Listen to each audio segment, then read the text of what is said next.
Hello everyone, if you're new to my channel, consider liking and subscribing. It will make me feel wonderful if you do that. Thanks. By the way, I also have another Naruto and Luffy fanfiction channel. If you are interested, link is in the description. Never Again by Katakurii. Luffy loses his nakama and gets another chance. He gets sent back in time and gives his powers and knowledge to his younger self. Will he be able to save his nakama? I don't own anything. Adios. Chapter 28 To 5 days at Galila. The Going Merry was slowly drifting towards Water 7. Seagulls were screeching in the background, while the pirates were quiet, mostly to keep everything slow and steady after the events on Eni's lobby. The transmission from an utmost important life-saving mission with tons of adrenaline to usual life wasn't that easy after all. Few minutes later, a galleon with large and wide sails was seen approaching. It was the flagship of Galila Company. Though the vessel was still far away, loud chants were heard by the Straw Hat crew. Iceberg himself was the most quiet on his ship, yet that didn't mean he wasn't the proudest. What an outrageous bunch, they really managed to get everything back from the world government. He mused, smiling out of respect and acknowledgement. It's the guys from Galila, Usopp shouted, excited to see them. He knew they'd help them. And they did, considering seconds after the Merry literally broke in two. Whoa! The long-nosed screamed in surprise. What's going on, Merry, all of a sudden? This is not all of a sudden, Sanji corrected him, standing up again after falling on the deck. Frankie already said Merry can't go on further, have you forgotten? He's right, Usopp. Luffy calmly yet decisively spoke up, his hat shadowing his eyes. Really sorry to say this, but this is the absolute proof Merry can't go on further. The Sniper looked into everyone's face. His nakama all seemed to accept it. He wasn't going to throw a tantrum alone, so even he, the one who actively protested against getting a new ship, didn't say anything defying. We can provide your ship a deserving funeral, Iceberg offered. I'm seeing a miracle right here. Any similar ship should have sunk several islands ago, but yours doesn't even sink where it's staying. He then cleared his throat, proceeding to speak again. Your ship is without a doubt one of the greatest pirate ships I've ever seen. It lived an admirable life, just let it rest in peace. With stoic eyes, the black-haired made eye contact with each nakama again. The sadness was only slight, they didn't want to beat a dead horse any further. I accept, the 17-year-old said, before turning his head towards Frankie and approaching him. What do you want, Straw Hat? The cyborg asked, confused. Realizing the Straw Hat wanted to whisper it in his ear, he slightly bowed over. The blue-haired listened to his future captain's words. It was a simple, meaningful wish. Okay, I understand. The pervert mumbled, nodding in respect. Then he turned to Galila Company's galleon. Oi, Galila, get me a saw. A saw? One worker asked, not understanding what Frankie wanted to do with it. Just give it to him, Iceberg ordered. The boss of Galila knew he was a good man and had well intentions. Said worker immediately tossed the cyborg a saw. Yosh! The blue-haired let out while catching the saw. He then swiftly jumped over the gap between Merry's first and second half, getting closer to the sheep figurehead. The next thing he did shocked a few Straw Hats. The shipwright was sawing off Merry's head. Oi, stop it, Chopper yelled, attempting to stop him. To him that seemed disrespectful, because it was like decapitating Merry. Zoro reacted fast and grabbed the doctor. Chopper, don't do it. The green-haired warned him, not raising his voice. I don't know what purpose that serves, but Luffy told him to do it. You have to trust Luffy's decisions. Chopper pulled a little of his snot back as he saw Frankie returning with Merry's wooden head. Seconds later Luffy also signalized it was time to leave the ship. Galila quickly let down two gondolas for the Straw Hats to stand on. The larger gondola was behind the smaller gondola, which was right in front of Merry. Only the future Pirate King was standing on the smaller gondola. A burning torch was passed to the 160 million berry man. The bottom of the sea is dark and lonely, the rubber man mumbled, touching his dying ship with the torch, setting it aflame. Sayonara Merry. Piece by piece, the flames were spreading. Usopp watched everything. So, what do you say to that? Zoro asked the sharpshooter, who didn't cry. The marksman tried to make a smiling face. When men amongst men part ways, there shouldn't be tears involved. Back with Luffy, he put his arms into the water and started paddling back. Thank you for carrying us all this time, Merry. He didn't look back. It was the same. He managed to take better care of Merry than in his previous life, but it still only managed to last this long. And to make things worse, it started snowing. He would soon cry, but he didn't want to cry because it made him feel guilty. Memories of their journey filled the Straw Hats' heads. Seeing a nakama die was damn painful. They were experiencing it firsthand. I'm sorry, Merry spoke up for the first time. I wanted to carry you just a little bit further. Merry, the reindeer exclaimed, snot dripping from his nose. It sounded like a living person was speaking, just to make matters worse. I wanted to go on more adventures with you, but And Usopp couldn't hold it anymore. His shirt turned wet and salty. "We're the ones who should apologize," Luffy shouted uncomfortably. "I tried to treat you the best I could, but I failed. I failed to stop that jerk from breaking your keel. The others were also harsh to you without realizing. If we were truly good to you, you would have carried us 1-2 islands further. But I was happy despite everything," Mary finished. Nami was now crying too. "I was, really, happy." Then the flares took over the entire pirate ship, intensifying the orange glow. 3 of his nakamas were already crying, and now it was his turn. The Straw Hat's eyes leaked a certain salty fluid, and his vocal cords were preparing for a scream. Mary why. Even though he had been loud, the future Pirate King was as mute as a stone on his way back to Water 7. The sadness made him tired and hungry. What a surprise. One day later, sleeping and eating were those 2 things that could effectively make Luffy forget things. Mary's death was quickly forgotten. For the Rubberman himself that didn't matter, because first and foremost he was a man of happiness, and secondly, he was enjoying a roast beef while slumbering. Chimney, her pet and her grandma found this very impressive. Meanwhile, the other Straw Hats were either shopping or staying by their captain's side. Just like Sanji, who spent the whole day cooking. The entirety of food the 160 million Berryman was eating could have fed all citizens of Water 7 for 2 days. And Robin, as kind as she was, handed all the food Sanji cooked directly to Luffy on a silver platter, playing waitress. Overall, it was a chill morning. Being together with each other made the negative feelings on Eni's lobby go away.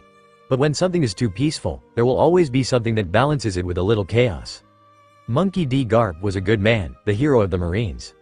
Despite that, he was a man of chaos, loud chaos that is. That morning he arrived at Water 7 with his personal ship, bringing his 2 protégés he picked up in East Blue along. Once he was standing in front of Galila Company's building set up for the Straw Hats, he grinned and punched a hole into the solid brick wall. All attempts of the Galila workers trying to tell the tall and muscular old man the Straw Hat Pirates were elsewhere had been completely futile. Due to the fact that ignoring the crashing sound of the breaking wall sheer impossible, the Straw Hats rapidly turned around, a shocked expression on their face. Before eyeing Luffy's grandfather they already guessed it was an enemy attack, but that man seemed like he was on a whole other level. "You are the Straw Hat crew, aren't you?" Garp asked, still smirking. Marines, Chopper, Nami, Usopp and Sanji shouted out, getting in their respective battle stances. Though they knew they wouldn't stand a chance, none of them thought about it. Luffy's sleep bubble on his nose popped. The black-haired had detected his grandpa before the latter even left his ship. Opening his eyes, the 17-year-old yawned and rubbed his forehead. "Why are you here, Gramps?" he asked, not sounding impressed at all. "Gramps?" the Straw Hats repeated surprised, not expecting the legendary Garp the Fist to be their captain's granddad. Though, it perfectly explained them where he got his strength from. Garp didn't like the casual tone and his mood changed to a little more strict. "Is this how you speak to your own grandfather, Luffy?" he called, trying to punch some love into his beloved grandson. His infamous fist said to break steel like nothing crushed the table Luffy was eating from and the chair Luffy was sitting on. After the dust cleared and his fist was doused with soy sauce, he was about to tell the Straw Hat nobody could dodge the fist of love.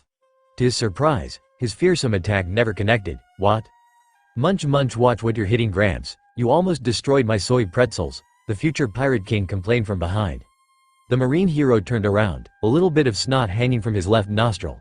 You dodged the fist of love, Luffy," the gray-haired man unexpectedly exclaimed full of pride, praising his grandchild's power. "You're amazing, Luffy, I'm really proud of you." After 5 seconds of silence, his eyes changed into an angry expression. "But I wanted you to become a strong Marine, not a despicable pirate." "I was always gonna be a pirate, stupid Gramps," the 160 million berry man retorted, the volume of his voice on the same level as his grandfather's voice. "That's just because of that damn red-haired's dirty influence. Don't talk about Shanks like that as if you're on the same level as him." While the strong monkey D's grabbed each other's collars, the Straw Hat's sweat dropped, because what they thought to be a dangerous attack turned out to be a light family argument. And just as Garp was about to teach his grandson a lesson for the latest remark, he fell asleep while standing. The rubber man merely rolled his eyes. "Stupid Gramps, you're like Ace now." Asterisk sweat dropping intensifies shortly after, Garp's sleep bubble popped, telling the bystanders he woke up. "Oh, crap, I fell asleep," he realized, then putting up a sheepish smile. Following that, the old man remembered he wanted to punish his rebellious grandchild, consequently pulling his fists back, releasing Luffy from his grip. What Luffy was attacked with was not one fist of love but multiple fists of love. The Marine hero's attack could be compared with a meteor shower, but the black-haired kept dodging them all. His observation hockey was trained to the point he could dodge anything on instinct. Eventually, his grandpa decided to put an end to this useless attempt of training his grandchild, accepting the fact that Luffy was strong enough to defend himself against him. Power-wise, the old Marine thought he hadn't done anything wrong with his training. Little did he know the 17-year-old's power didn't come from his training. Anyways, do you even know who red-haired is, Luffy? Garp asked, intending to educate Luffy about the Yonko. A Yonko, yes. The Straw Hat answered, not caring much. He loved his grandfather, but he wasn't really interested in learning things from him. After receiving knowledge from his old self, he realized that Garp wasn't exactly a man who should be teacher. Oh, the Marine hero let out, impressed his grandson actually knew about things. Maybe Luffy won't get killed from stupidity after all. Meanwhile, outside of the building, Zoro came across a blonde man with a black visor. The green-haired recently beat up 2 kids named Michael and Hoichel for attempting to mug him while he was returning to his nakama after he heard Marines had appeared. Now it was the Marines' turn for trying to challenge him. Before the new Helmeppo after Garp's training could do much, he was already pinned down by the Straw Hat first mate. Kukri knives? You have some rare stuff, too bad they're wasted on you. From inside the building, the gray-haired old man noticed his student's failure and started laughing. Ha ha ha, Luffy. It seems like one of your old friends I brought with me failed. You there? He ordered, pointing at Kobe who stood in the shadows. He didn't call his stronger protege by his name in order to surprise Luffy. Try to take down Straw Hat Luffy. Okay, taller Kobe responded, a determined look on his face. The pink-haired trained painfully hard under the old vice admiral, and he was going to show the future pirate king how strong he had become. Zoro. Too bad for Kobe, despite his enormous growth and power, he was no match for the rubber man, who stopped him midair and pinned him down using only one hand. Gwa escaped Kobe's mouth, prompting his mentor to laugh out loud. Bawahahaha. They're no match after all. Bawahahaha. Overwhelmed, Kobe began speaking again. You are still so strong, amazing, I give up. The 160 million berry man released his friend, who stood up again and wiped dust off his clothes. Luffy-san, Zoro-san, long time no see. The Marine Chief Petty Officer said. Do you still know who I am? She. Luffy laughed, rubbing the back of his head. How could I forget the former biggest pink-haired crybaby? You've almost become a man. Right there Kobe blushed, his cheeks turning red. Yeah, do you really think so? Yeah, you and that egghead who lived from his jerk dad's rank. Hearing that, Zoro had to raise his brow in surprise. Wait a minute, are you telling me that guy is the spoiled daddy's son? He asked, then turning his head again. You've changed for the better, I guess, though after saying that, the green-haired didn't care anymore and went away, which left the black-haired and pink-haired alone to talk. The friends separated by the sides of law discussed a lot of things, including their goals. Do you still want to be Pirate King? Kobe asked, expecting the following answer. Of course, I haven't changed my mind one bit. Following this, the Marine looked on the floor, circulating his index fingers. Do you? He began, stopping in the middle of his sentence. Do you think I can become an admiral? Sure, the 17-year-old answered, confident in his friend's future. You survived my Gramps training just fine. I bet you'll become even greater than the current admirals. All you gotta do is training and not stopping to believe you can achieve this. Kobe lifted his head, fixing his eyes on the Straw Hat, laughing slightly ashamed. Haha, you had more confidence in me than I had before, hee. We're gonna meet someday again, but in the new world. Be strong, Luffy, because I'm gonna be much stronger and hoping to defeat you. Chief Petty Officer Kobe didn't notice his teacher standing behind him. Huh, Garp spat, teasing his prodigy of a student. You wanna battle my grandson in the new world. Only if you surpass me, kid, I'm gonna start training myself again because old age is catching up to me. My outrageous little grandson dodged all my fists of love. Unless you can dodge all of them too, you're gonna stay behind and not get in my way. After finishing that, he stared at the future Pirate King, smiling widely in his own way. I'm not gonna arrest you or your friends because you're my grandson, but should I get the order, I'm sending all of you to the bottom of the sea. Both Monkey D's nodded, with the older one turning around. Take care, Luffy.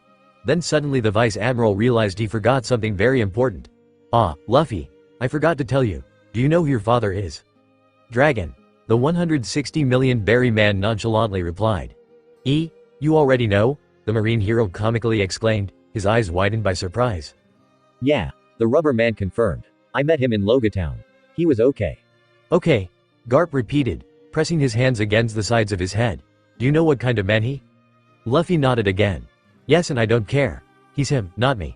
He can do whatever he wants with his revolutionary army. It's not like he's interfering in my life. Previously Kobe took that with Dragon as a joke.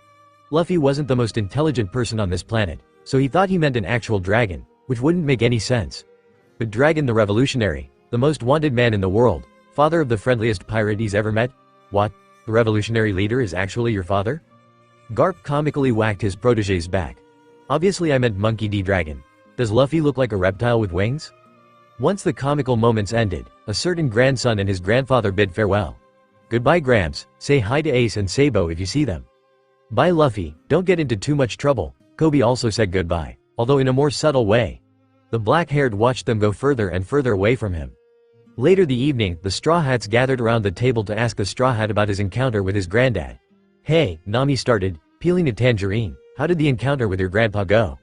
Meh, the 17-year-old mumbled, shrugging. Okay, like always. Their captain clearly sounded bored there, so the reindeer went on to ask why. Oi Luffy, why are you bored? Lifting his head, the 160 million berry man looked directly at his doctor. Well, I no longer fear my Gramps, so I don't have to talk scared or agitated anymore. He told, scratching the spot below his right eye. When I was a kid, he wanted me to become a strong marine, so he left me in the jungle, threw me into a bottomless pit and tossed me out of a plane so I can survive pretty much anything. Immediately after learning about the future Pirate King's early survival training, the entire crew save for Zoro made an extremely shocked face, a dark blue aura resembling fear surrounding their heads. Their body hair was shaking as if a lightning bolt hit them. Was he trying to kill you? All except Zoro and Robin screamed out.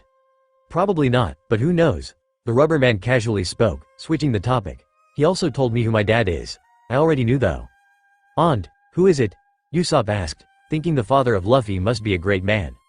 Dragon, Luffy stated, blinking shortly afterwards.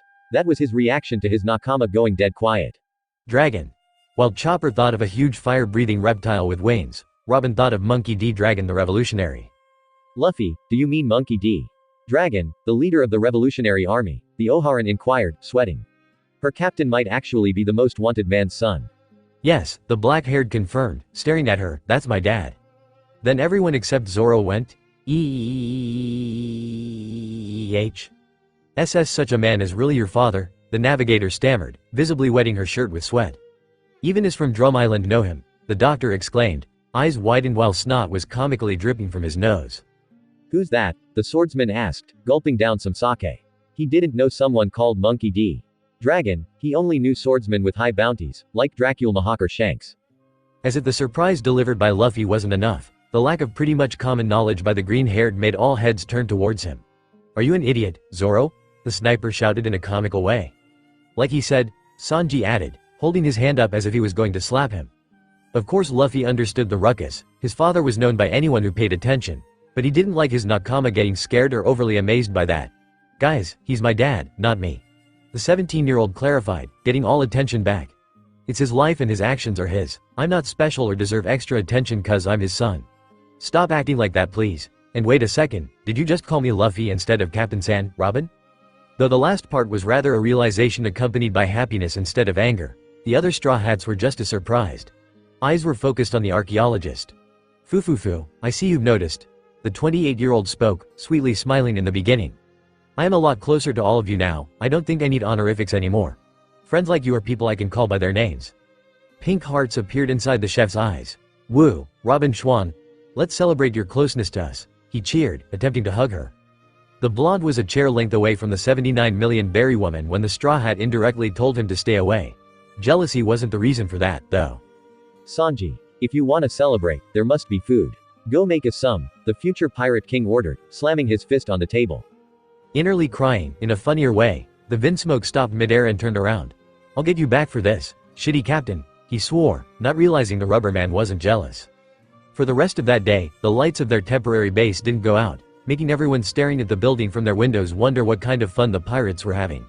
An unsettling atmosphere was simply not there. One day later, at 12 p.m., the rubber man picked up a letter from the mailbox. He had finished eating his extra-large breakfast, which wasn't uncommon at all, seconds ago.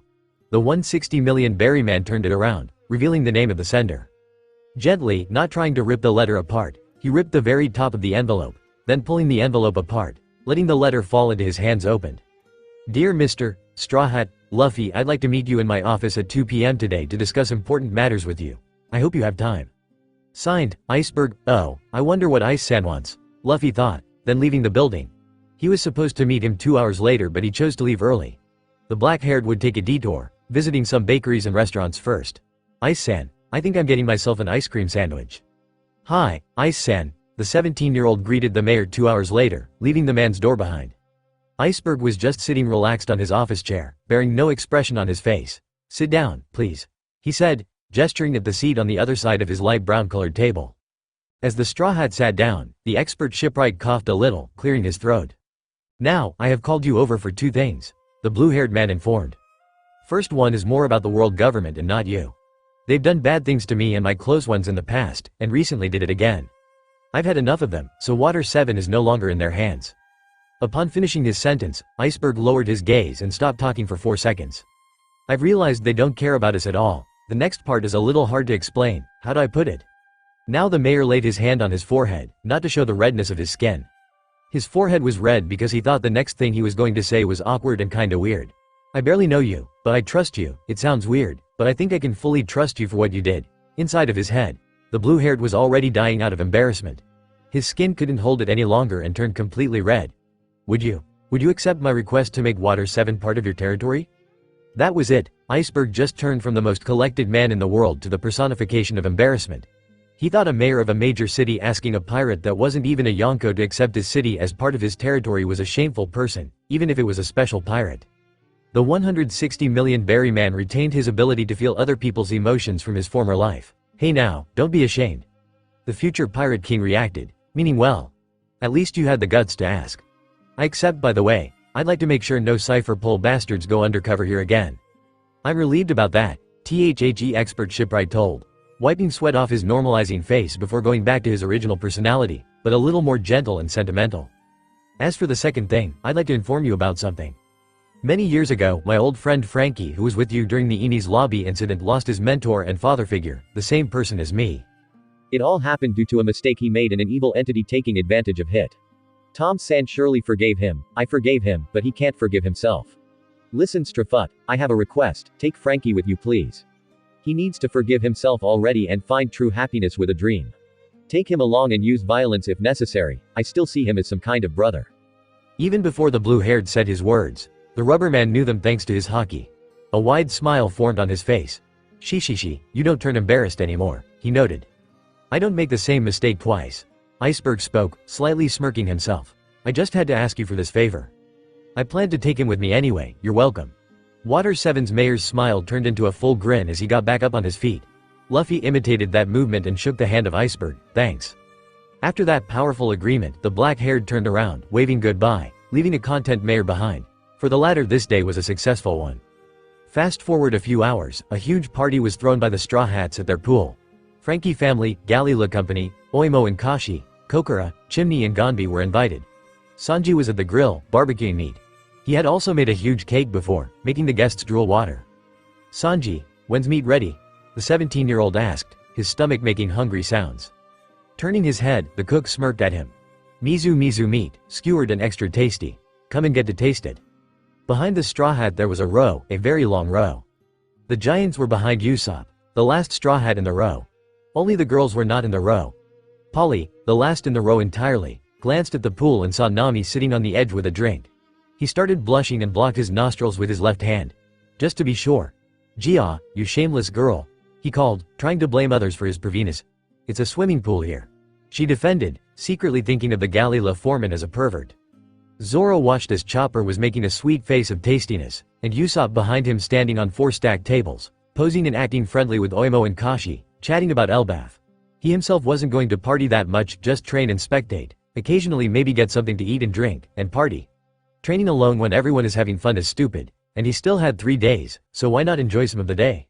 Finally there was Robin, leaning onto a wall, a glass of red burgundy in her hand. She was watching the party, thinking how great and enjoyable it was for everyone. The Oharan was about to join the rest, but suddenly felt cold, even on a literal level. "Listen as I speak, Nico Robin."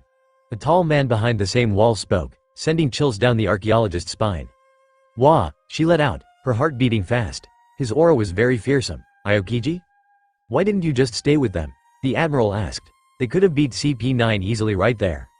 "It was to protect them from the likes of you. Beating CP9 right there would only get them more attention, which doesn't matter now because we already did." Kuzan accepted his answer and nodded, before uneasily switching the topic. That one was heavy for him, no matter how strong he was. This topic would never be a light one. "The giant who fought for Ohara 20 years ago, Jaguar D. Saul, we were really good friends." The 28-year-old's eyes widened upon hearing that name. It was heavier than all poneglyphs combined. "It's my duty to observe what you do with your life, because I respected his will and let you get away from that island." The Iceman continued, his arms crossed. "I decided I could no longer leave a ticking time bomb roam free, one who hasn't found a place for herself and is still wandering around even after 20 years. Most of all, I thought you just wanted to die." Aokiji's eyes then narrowed intensely. "I intended to put everything about Ohara to an end this time, but that doesn't seem needed right now.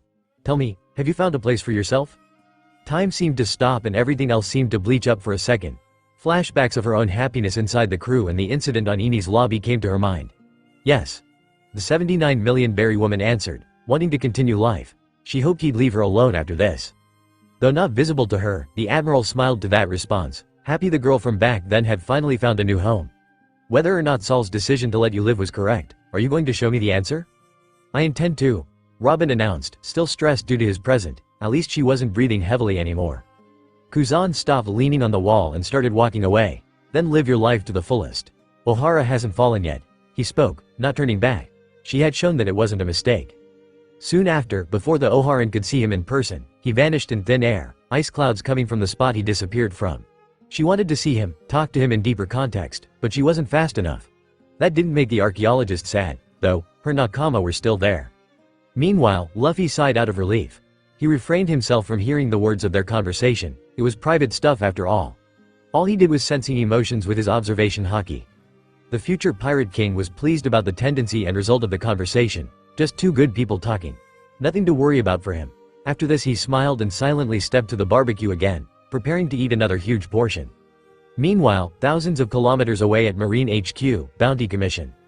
"Alright, who's next?" a blonde Marine officer asked, looking at his colleague.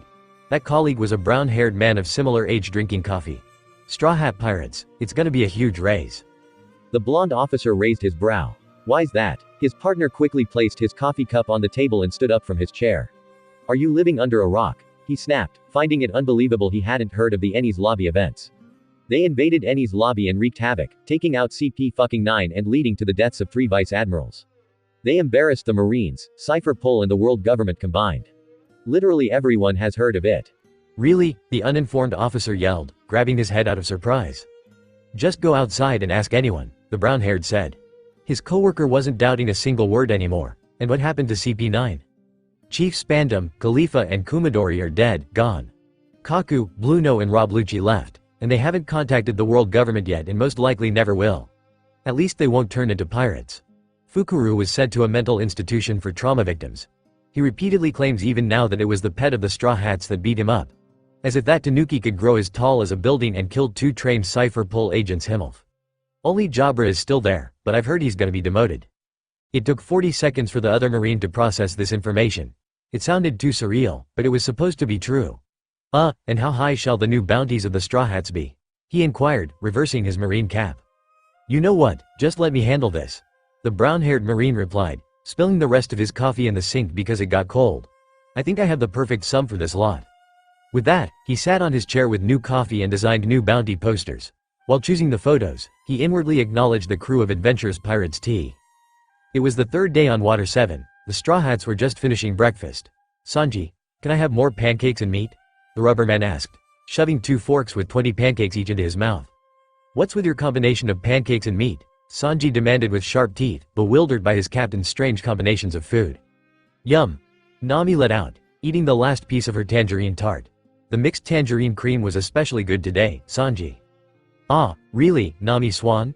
the cook cooed, spinning around while flipping pancakes. "I'll never stop cooking for you." The navigator stepped towards the door, opening it and finding a newspaper. "Guys, our new bounties might be inside," she said, turning her head at the table where most nakama were sitting. "Should I wait for you to finish or can I open it now?" "It'd be better if we all look at it at the same time." Usopp spoke, cutting a boiled egg in half with his knife. "So can you wait 5 minutes?" "Of course. Take your time." 5 minutes later. "Are you ready?" the orange-haired asked, about to open the page with bounty posters. "I'm opening it now." As Nami opened the page, 12 bounty posters flew onto the floor. 3 of them were new bounties of people they didn't know. One of them was the Boonie update of Trafalgar Law, and the others were bounty posters of the Straw Hats plus Frankie. "Ooh, look at this!" the long-nosed shouted out wide-eyed, staring at his badass smirking face on his bounty poster.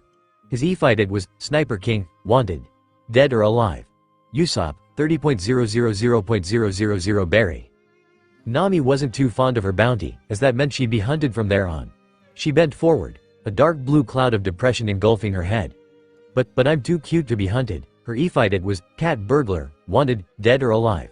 Nami, 16.000.000 berry. WHAAAAAAT? Are you kidding me? Chopper screamed in disbelief, before becoming comically sad. I'm still a pirate, right, Luffy? His e-fighted was, Tanuki, wanted, dead or alive. Chopper, 5.000 berry. She, Luffy giggled, before giving his doctor a comforting look. At least your bounty isn't 50 berries. 50, the reindeer muttered out like venom. If his bounty was 50 berries instead, he would have sworn to beat certain officers up. Vinsmoke Sanji, whose full name wasn't revealed, had a moderately high bounty. A bounty that was very impressive for a first bounty. The only problem, his picture. His face going blue. The blonde nearly dropped on the floor out of misery. This can't be happening, he cursed with a low voice. Contrary to his image, a bad hand-drawn picture, the e-fighted on the boster was quite cool, flame leg. Wanted, dead or alive.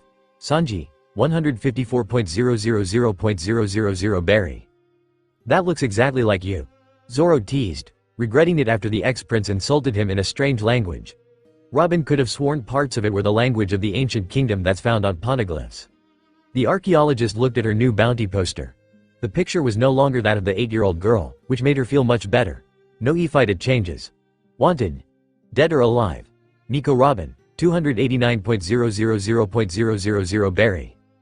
When the cowardly trio looked at their swordsman's picture, they nearly suffered a heart attack. It was terrifying, 3 heads with swords in their mouth, everything covered in armament hockey. Even the background was black, which made the green-haired look like a complete demon. Apparently, the bounty officer thought that as well, hence his simple but menacing new e-fighted. Demon, wanted, dead or alive. Roronoa Zoro, 320.000.000 berry. Sugoi, Zoro. Your picture looks even cooler than mine. The black-haired called in awe, acknowledging his first mate's bounty as the coolest, even though his bounty was even higher. No e-fighted changes.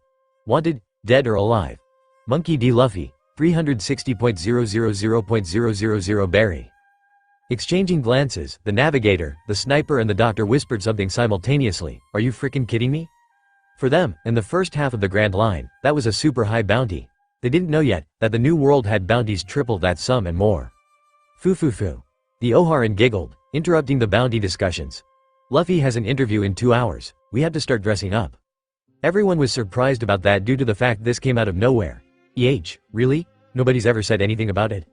Water 7's central news agency called in the morning. I received the call because I wake up earlier than you.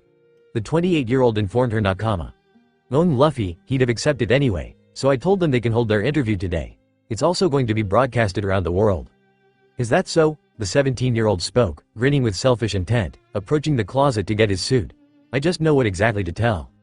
Right at that moment, the world government couldn't imagine what consequences the Straw Hats interview would have. Top secret information was about to be spilled. Less people visited Monkey D. Luffy's interview compared to Alabasta. However, it was more crowded since less people lived in Water 7. People living at the street where Luffy's public interview took place were forced to let some people use their balconies to fight overcrowding. Unlike the Alabastan interviewer who was just a simple man, this interviewer wore a cowboy outfit. Howdy, Straw Hat, he exclaimed, sliding over a table onto his chair. The man briefly glanced at his sheet of paper, a stalk of straw at the corner of his mouth. Straw Hat-san, bounties have increased a ton. What you sayin' about this? I don't really care, I'm not someone who loves to brag and intimidate other people with their bounties, neither is my crew. The Straw Hat explained, causing the interviewer to enjoy himself more. Ah, truly a honest pirate like you and folks claim. The cowboy-like man spoke, waving his hands from left to right like a rainbow. Then why'd y'all lay waste to Eni's lobby, ha? The future pirate king chuckled, thinking the interviewer was enjoying himself way more than necessary. Hey, you want the reason why? The 360 million berry man began, making the crowd grow silent by stopping for over 9 seconds. We went to Eni's lobby and demolished the world government's pride and forces, simply because they pissed us off. Everyone went silent for a moment. Hands went down, smiles disappeared, and the interviewer's straw stalk dropped out of his mouth. Are you fucking kidding me? The entire crowd yelled out in disbelief. The cowboy mimicking the large crowd. Some people from nearby islands could swear they've heard a booming noise from Water 7. The shouts even drowned the Straw Hats laughing. Ha ha ha ha ha ha ha ha ha ha. The rubber man laughed, truly finding the denizens of Water 7 and tourists that came extra for this interview, as well as countless people watching or listening to the broadcast worldwide. It's true actually. I told them we'd leave them alone unless they decided to take away one of us. And they did, which seriously pissed us off. Luffy continued after finishing his laugh. Sweat dropping, the interviewer resumed his questions. Mind if I ask, can you tell us about the details about what happened on Eni's lobby? Like an evil genius coming up with an evil plan, the black-haired grinned menacingly, making the cowboy-like man shudder heavily. All the details? Do you mean everything?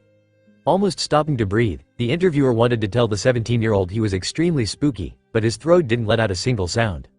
I take that as a yes, the Straw Hat said, amazing everyone watching. Meanwhile, close to 1 million people were talking about how badass he was, and even more people were thinking it. So, where do I begin? The future Pirate King started, scratching his beardless chin. Alright, let's talk about the beginning. People of Water 7, did you know a secret group of world government killers, CP9, was hiding undercover amongst you? People began screaming, the world government actually deployed killers to shut up certain people. The rumors are truuuuuuuuuuuuuue. Ha ha ha ha ha ha ha, the 360 million berry man laughed again, his nakama chuckling alongside. Now, those guys were taken care of. The rubber man calmed the people down. The Gorosei, who were watching from Mariajoy right now, went absolutely furious. They didn't know, though, some even more precious secrets were about to be blurted out. Me and my nakama went to Eni's lobby and met CP9's boss, one of the biggest douchebags I've ever seen. He told us about the Buster Call, a marine military attack.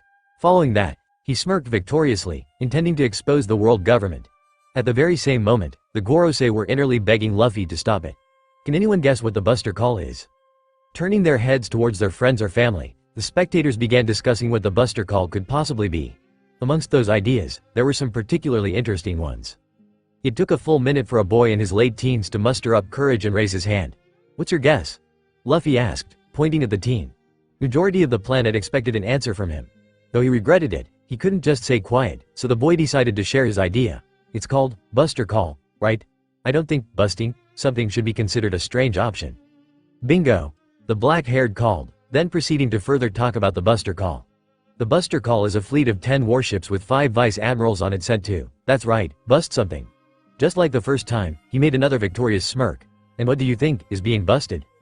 The whispering returned. A boy beside the one who answered the first question, his best friend, raised his hand after less than 50 seconds, preparing to give an answer. What's your guess? Phew.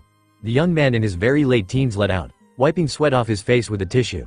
10 warships, that's some firepower. The Buster Call might actually be capable of busting an island. That's pretty terrifying. You know what? The 17-year-old spoke, staring at the brave boy. You're right, the Buster Call is an order that comes from hell, practiced by the Marines and therefore the world government. It would have destroyed Eni's lobby while trying to obliterate us if Zoro and Sanji hadn't wrecked a large portion of the fleet. Although that was enough information to get the world government into a spotlight they didn't want to be in, the Straw Hat was far from finished. My nakama, my friend Nico Robin, or rather her home island, was a direct victim of the world government. I was told, her entire home island and all people living on it fell victim to the evil known as absolute justice, just because of something that might potentially pose a threat to the world government. You know what's crazy? I figured out they gave her a high bounty 20 years ago because she survived, which she wasn't supposed to. Can you still think of the world government as the protector from evil? People who thought ill of Robin before let that sink in. They realized they hated a girl because they followed the world government like sheep, for no real reason at all. She didn't do anything to deserve this. That's right, most of you don't think she deserved it, the future Pirate King stated loudly, forcing most people to wonder how he read their mind. I don't care about people's pasts as long as they're good people, but this is the perfect opportunity to clear this up. The devil's child is no devil. While many people cheered and applauded, 2 people reacted differently. The cowboy, who'd been forgotten by pretty much everyone, left the stage. He wanted to ask the 360 million berry man why he decided to make Water 7 his territory, but he had gotten his answer. Not even the mayor, who didn't bow to anyone before, couldn't resist the rubber man's charisma. Robin reacted with tears of joy. If anyone else had spoken out, Buster Call, she wouldn't have been well with that. Despite her tragedy, she deeply trusted her captain, and thanked him deeply for liking her the way she was, defending her against the blind world that didn't bother researching the truth. Thank you for listening. Luffy told all people listening, his voice, turning around. Sweet payback was sweet. Reactions to Luffy's interview, Holy Land of Mariajoy, Gorosei room. The bald Gorosei with a mustache nearly crushed his cup. He was utterly furious, more than his comrades. That insolent brat, he spat, his head turned red. How dare he tell one of the secrets we were supposed to keep safe no matter what to the entire world? Beside him, the youngest Gorosei gritted his teeth. Those two were the most prideful. The shocking reveal angered them the most. The samurai-like Gorosei shook his head. He was angry too, but more annoyed than angry. Another damned troublesome pirate brat, he complained, moving his sword to his other shoulder. Should I tell the fleet admiral to raise his bounty by another 200 million? No, the short Gorosei with his staff replied, hiding his contempt below his skin. We should let CP0 deal with him immediately. That brat's becoming like Roger, unexpectedly fast. There's still the possibility he acted out of emotions. The tall Gorosei spoke, his frown deepening. Still, what Straw Hat Luffy did was unforgivable. We'll see how much damage he's done to us in the next few days. Under no circumstances shall we let that happen again. All Gorosei nodded sternly, with the swordsman Gorosei turning towards the tall one. The Marines suffered the most actually. What if we let Sengoku decide the brat's punishment? I think he'd send an admiral or two after them. The Gorosei with his wooden staff huffed before speaking. That is a good idea, my friend. Absolute justice can serve them what they deserve. Though, he continued, his eyes getting very narrow, should Straw Hat and his crew survive it and cause something major like that again, we'll give an order to exterminate them. Objections? None, the other Gorosei spoke. The bald one with a mustache was still greatly furious. A 17-year-old rookie pirate exposed the mightiest organization, the Organization of Law and Order. He didn't underestimate Luffy at all, which made him greatly fear and hate the boy, more than the other Gorosei. Are you mad, Sengoku? Garp roared into his Den Mushi. His afternoon had just been ruined. One of his communication officers informed the marine hero that his longtime friend Fleet Admiral Sengoku gave Admiral Akainu the order to capture or kill the Straw Hat Pirates. Don't you know how Sakazuki's brain works? Sengoku seemed annoyed. All he did was just give an order which most Marines would give if they were Fleet Admiral. Goddammit Garp. Why must you make things complicated? The Afro man complained, frowning. Your grandson directly damaged the Marines by spilling one of our biggest secrets. Now we're going to look bad in the eyes of the public. I thought you were someone who'd choose justice over family. Garp's eyes narrowed. He didn't like the day at all. Why did his only biological grandson have to be a pirate notorious enough to get admirals sent after him? And he couldn't even stop it. The old man loved being a marine and at the side of justice too much. Just why Sakazuki, the marine hero asked, having a complicated feeling. He is efficient.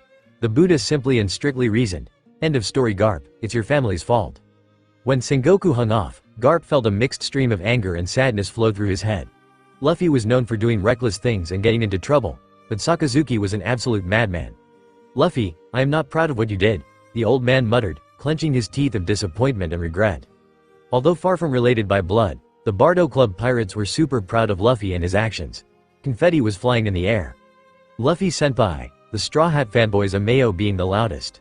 Let's celebrate our favorite vice captain's name again, Bardo demanded, his fist raised in the air. Zoro senpai. 2.5 minutes passed until the fanboys finished celebrating their idols. There was a short debate going on if they should include Frankie or not. In the end, Bartolomeo decided to include him, because they'd be disrespecting a potential future Straw Hat, and Straw Hat candidates were worthy enough to be praised. Gambia, have you recorded the entire interview? The green-haired asked his staff officer, having the desire to precisely collect everything Straw Hat related. Of course, you'd be mad if I didn't, Gambia replied. Yosh, the barrier man then exclaimed, signalizing his crew to do as he says. The next thing we're gonna do is stare at their posters hanging on our galley's wall. Yes, yes, yes. Bardo's followers cheered, excitedly following their crazy captain. Emotions and moods were swinging, each and every seconds. Nothing was the same, especially no feelings. Yonko Big Mom inside her castle impatiently waited for her eldest son. Purrin, Parasparrow sang, entering the queen's throne room. Mama, I did lots of research about the rookie monkey D. Luffy who dared to insult you some time ago. You wanted me to gather information about his family so you can send him one of their heads, though. Charlotte Linlin raised her brow. Go on. Why are you quiet? She demanded after Parasparrow stopped speaking. You won't like who Straw Hat's related with. First off, his grandfather is no other than Monkey D. Garp the marine hero, the one who's said to have gone toe-to-toe with the Pirate King. I suppose you know him? Big Mom's eyes shot open. That Garp. It seems my notions weren't wrong, but there must be weaker members in his family. Go on. The Candyman began to sweat. Now, this one was by far the hardest to find out. If it wasn't for my lucky streak then I wouldn't have found out about this. His father is the revolutionary Monkey D. Dragon. What? The gigantic woman exclaimed, becoming envious. The mere rookie had not one but two ridiculously strong family members. Getting close to Dragon was impossible. Even she knew that. Not only was she furious about his insult, but the boy had a better family than her. Slowly, Her mind was becoming twisted out of rage. Parasparrow, name me the weakest possible members of this brat's family right now. Though there were some family members the sweet commanders of Todo Land could capture, their connections made it even more impossible. The middle-aged man with a long tongue paled more than any makeup would allow. There are 2 others I know, his adoptive brothers, Black Rod, Sabo and Fire Fist, Ace. But there is a single problem. And what would that be? Lin demanded, leaning over towards her son. She was getting tired of obstacles. She was a mighty Yonko with great influence, not a suicidal maniac with caveman intelligence like Kaido or an alcoholic with a small crew like Shanks. Those 2 are commanders of the Whitebeard pirates. If we captured even one of them, we'd have Whitebeard coming to Todo Land. That was it. Big Mom was at her anger limit. She hated Whitebeard, she despised him. Not only had he always been stronger and mightier than her, but his very name brought those flashbacks with Lola to her mind. How Lola ran off from her arranged marriage with Prince Loki, who could have provided her an army of giants. With that army she could have defeated him and stop his record of being a step ahead of her. Unfortunately for her, thanks to traitorous Lola, that dream never came to reality. WWW Whitebeard. Parasparrow saw red. His mother's head turning red out of fury and deep anger. As fast as he could, he pulled his Den Den Mushi out of his coat and ran out of Whole Cake Chateau, dialing head chef Strusen's Den Den Mushi. Struzine. The Candyman called in a very agitated and hectic manner once the old chef picked up. Mama is in a fit of rage. Do your best to stop her, understand? Understand, Strusen replied, quickly ending the call and going back to work. He sighed. His job was a terrible one. Most of the time he could leave the cooking to his underlings, but once there was a rage moment of Lin, he had to stressfully overwork himself in order to save everyone's lives. The Yonko was a woman who'd kill if she didn't get sweets by one of the best cooks in the entire world.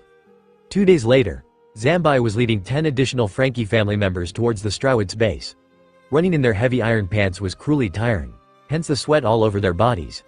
The building's door was just in sight. After stopping briefly to spread the news, they'd be somewhat fit enough to lead the pirates to Frankie. Roughly 10 seconds later, after falling on the floor of exhaustion, Zambai began speaking to Nami, who'd opened the door because of heavy men dropping on the ground. Sis, Pantaniki wants to see you guys. Zambai let out, wheezing. He just finished your ship. What, really? It came from the room behind. The other Straw Hats soon gathering around the door. I say we should see this right now. Luffy spoke, an eager smirk on his face. I'm so excited, Chopper called, hopping up and down. Zambai could only grin at the sight. Those pirates were something. But he had a job to do, so he emerged back to full stature. Guys, he exclaimed, staring at his comrades. The Straw Hats want to see their ship immediately, so get up, no more wheezing. Slowly but steadily, the Frankie family members stood up, leading the way to the coast where Frankie's finished dream ship was docked. Here we go, they shouted, running at full speed again.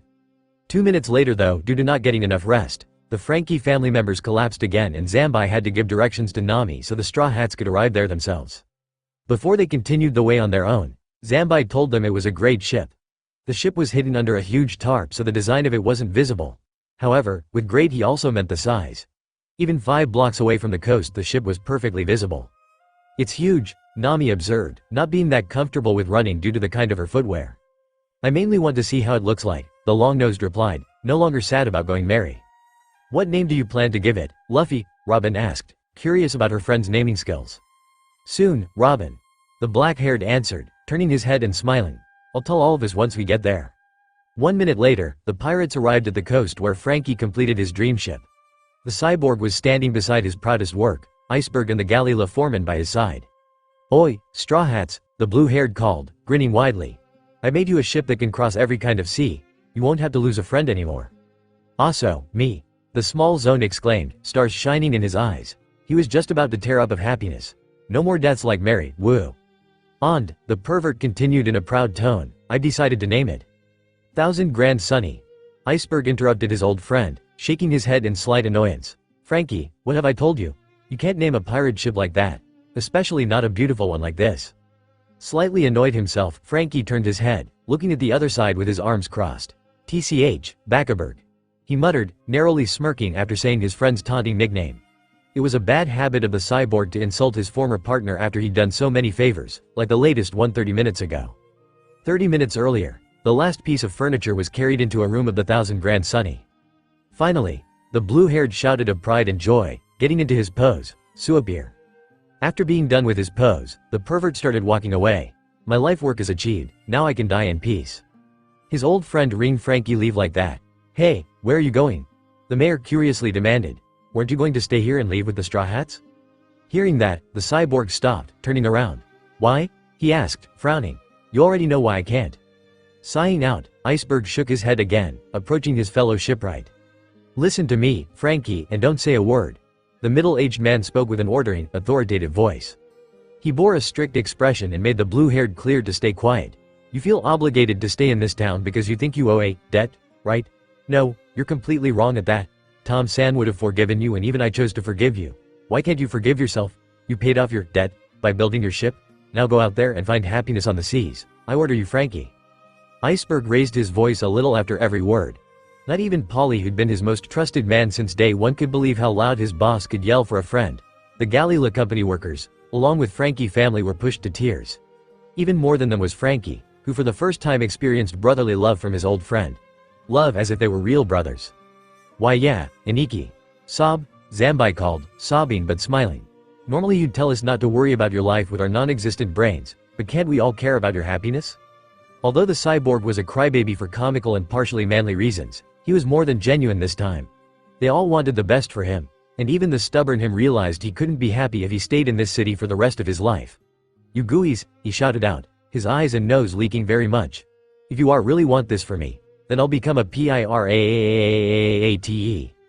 Magically and naturally at the same time, smiles appeared on the faces of Galila company and Frankie family.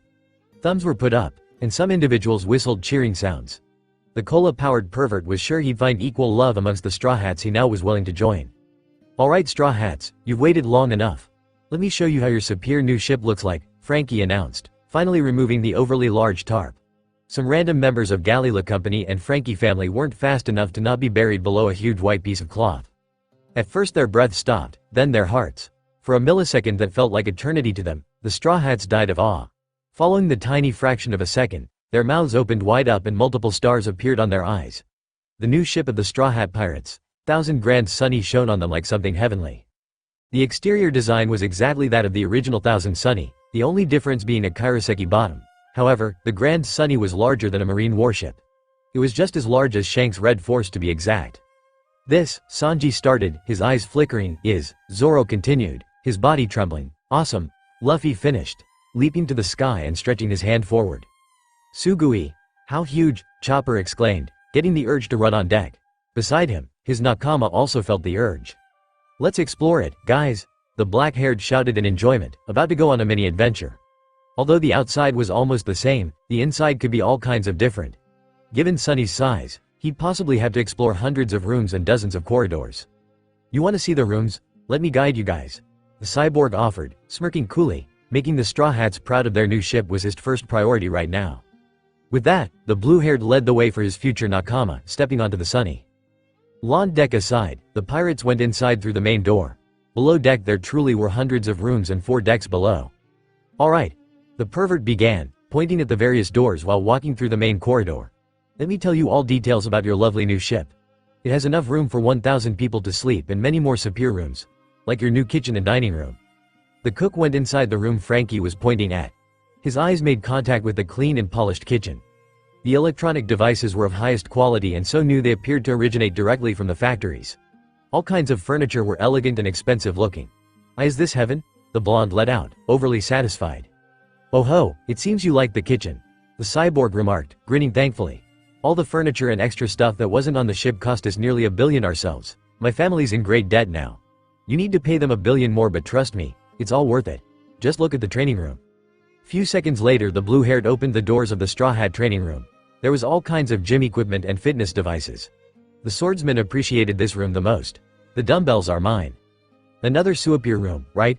the pervert said, continuing towards the next room with a content smirk. "I made sure you guys'll love every room. Let's continue with the infirmary." Inside the infirmary there was an additional lab. 2 rooms combined in one and with latest technology. "Sugui," the doctor exclaimed in gratitude. "Thanks Frankie, now I'll become an even better doctor." "Hee, no need to thank me," Frankie spoke, rubbing the back of his head while blushing. "I also made a room for the ladies. Let me show you." Not just the infirmary was 2 rooms in one. Sunny's library and cartography room were also united into one. "Ta-da!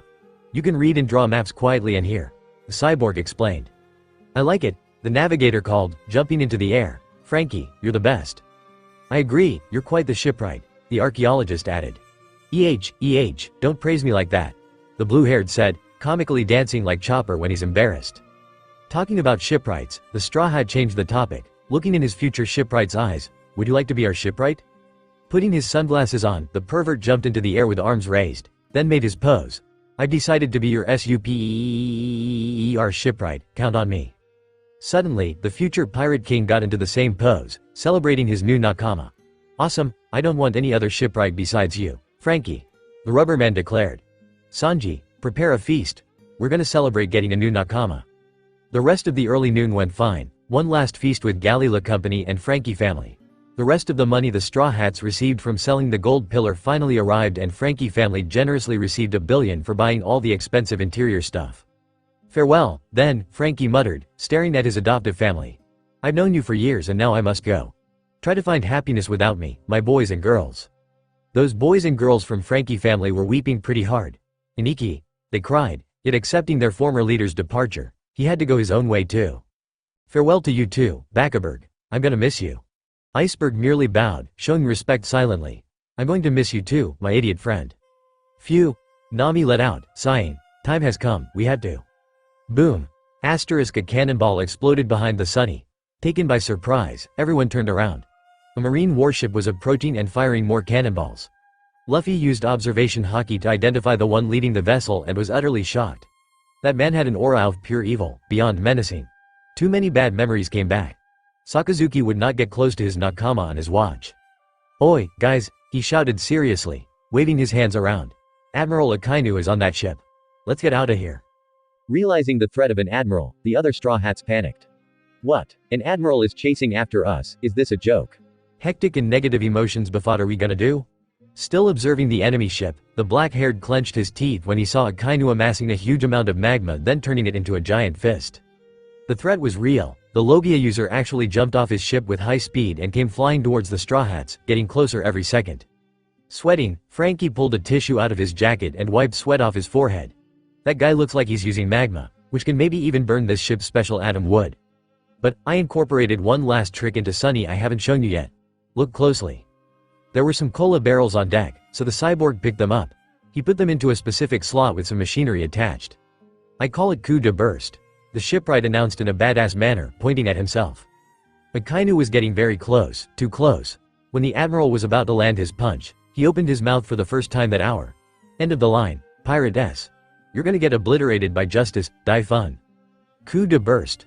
The magma man made a surprised face when he saw a blue energy beam building up inside the rear turbine of 1000 Grand Sunny. Shortly after the pirate ship shot forward, flying away, which made his attack useless. He could have sworn he heard some of the pirates cheering, which made his blood boil. Nobody escaped the fearsome admiral before. I'm getting them next time, Sakazuki cursed, an enraged expression on his face. The Straw Hats were safe and sound, but they wouldn't be the next time they met. At least so he thought. Meanwhile, a black-haired man of above-average height wearing a worn-out suit sat down on a bench. Him and his pigeon were on a snowy small island on the Grand Line. An island so small and insignificant the Marines wouldn't bother controlling the happenings. Even pirates stayed away because they knew there wasn't anything to loot except for second-rate potatoes. Yet this island was one of the main recruiting grounds of the Revolutionary Army. When Lucci escaped Eni's lobby thanks to Bluno, he had enough of the world government. The former CP9 agent didn't really support their ideals and was only there to kill people, but he considered their move betrayal nonetheless. He was one of their best agents and raised by them, and they chose to sacrifice him even though they could have saved him. The Leopard Man was really frustrated and chose to pay them back by joining the Revolutionary Army. Thanks to being a zone user, Rob Lucci possessed enhanced senses. He didn't have observation haki yet he noticed the presence of two people by their smell. Those must be revolutionaries, Lucci thought, tensing up. He was a former world government member, so he had to be ready for the scenario where he is under attack. With each step, the two revolutionaries stepped closer. The former CP9 agent was truly shocked at the sight of who was the second revolutionary once he turned his head. One was just a normal human, most likely a regular scouting officer. The other one was the leader of that fearsome organization himself. Why yo, your monkey D-Dragon? The Leopard Man shouted in a quieter tone, completely unable to hold a straight face.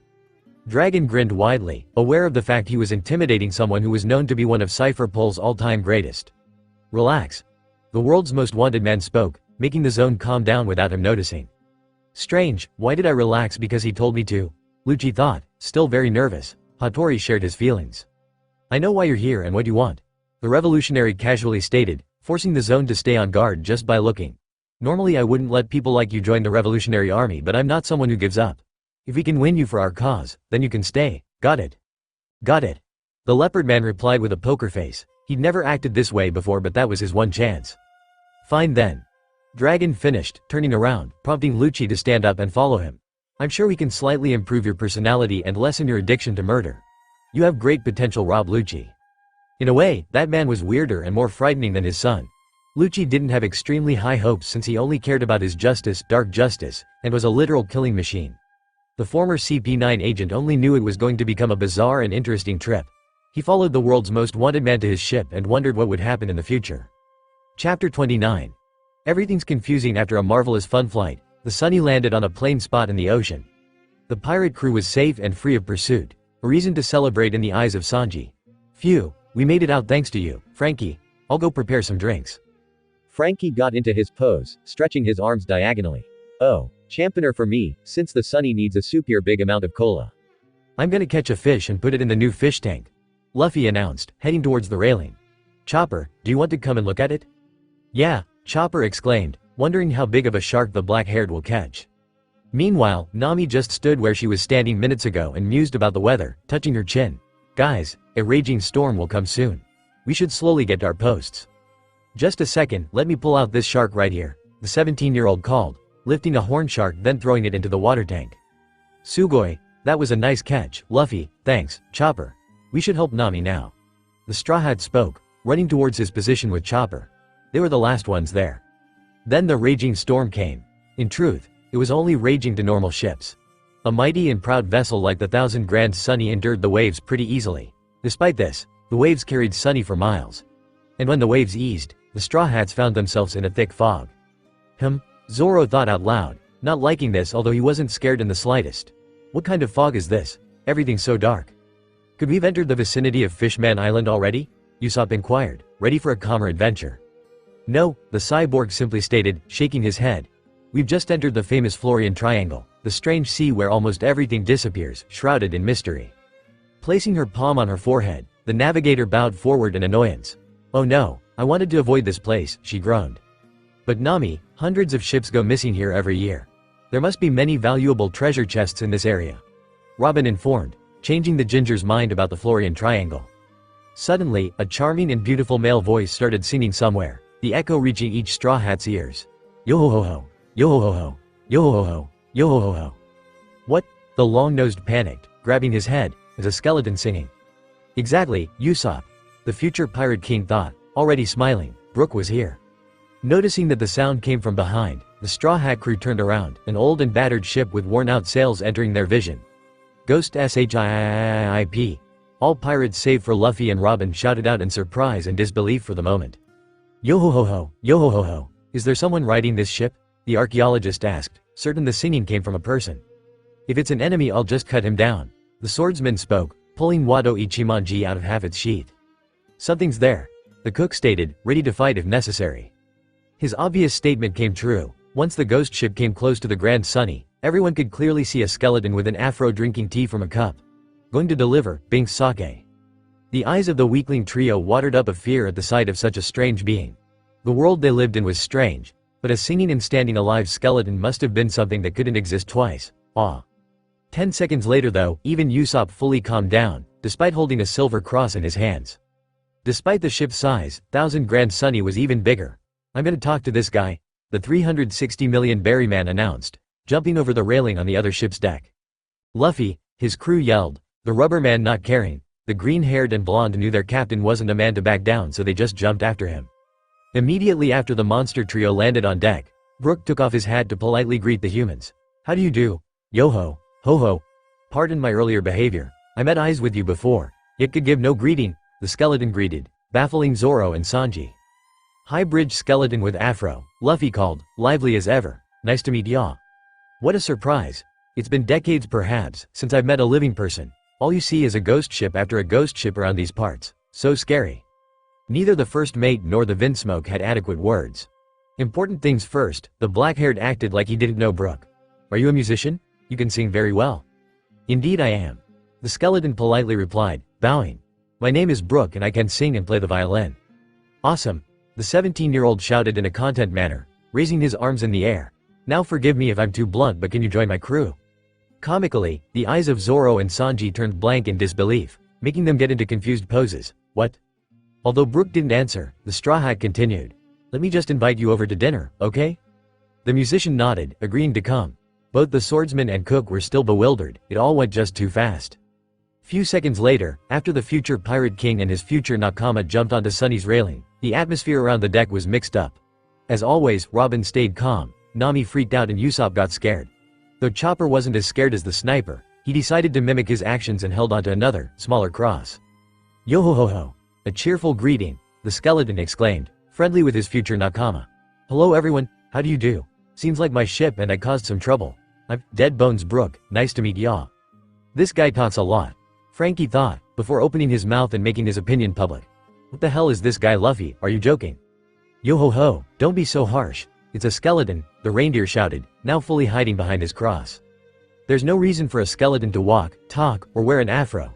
This is just a dream, the sharpshooter claimed, protectively holding his right hand with a necklace of beads forward. On his neck there was a necklace too, a necklace of garlic. Really, I'm glad it's just a dream, the Zone naively said, forgetting reality for a moment.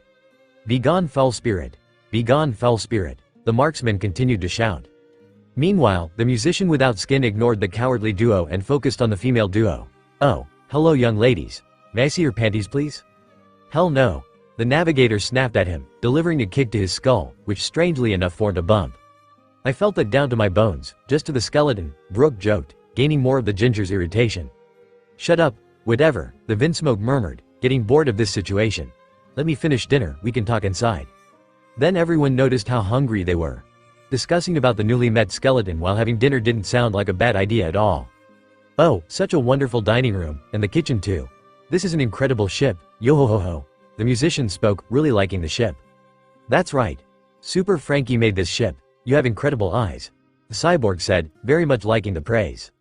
Don't be so with him, Frankie. The blonde quietly demanded, not very fond of the idea of getting close with the skeleton. It would be nice if we could start eating. I haven't had a proper meal for decades. Every day I've been living with this pain. As though the skin of my belly and my back were stuck together. But of course, I don't have skin on my belly or on my back. Yo-ho-ho-ho. Brook joked, laughing out his unique laugh, skull joke. No Straw Hat laughed, save for Luffy. He didn't find it as funny as he found it the first time, but it was a nice memory of the old times, peaceful times. The black-haired laughed from the bottom of his heart. Ha ha ha ha, that was so nice to hear, Brook. Since I'm a gentleman, I'll wait for the meal. The musician continued, love how unconcerned that sounds. Though he said he'll wait for the meal, not a second later he started making noise with his fork and knife. Dinner, dinner. Shut up and wait quietly, Sanji shouted full of annoyance, his teeth sharp. I'm already finished, just drink your milk. As the cook carried plates with a nice meal to the dining table, all ruckus was gone. Brook was a weird fellow, so he himself stayed quiet the whole time to avoid exchanging words. Overall, the dinner was mostly quiet with Luffy occasionally praising the food. After dinner, there was no need to stay that quiet anymore. The meal was already enjoyed and eaten. Also, the Straw Hats found out Brook had a devil fruit. Yomi yomi no am I? That's right. In truth, I already died decades ago. The skeleton calmly explained, gaining the attention of the pirates. In short, the Yomi yomi no mi has the power of revival. I was told I could live a second time as a revived human. I was a pirate in those old times. In the ship you saw earlier, I came to this Devil's Sea, along with my nakama.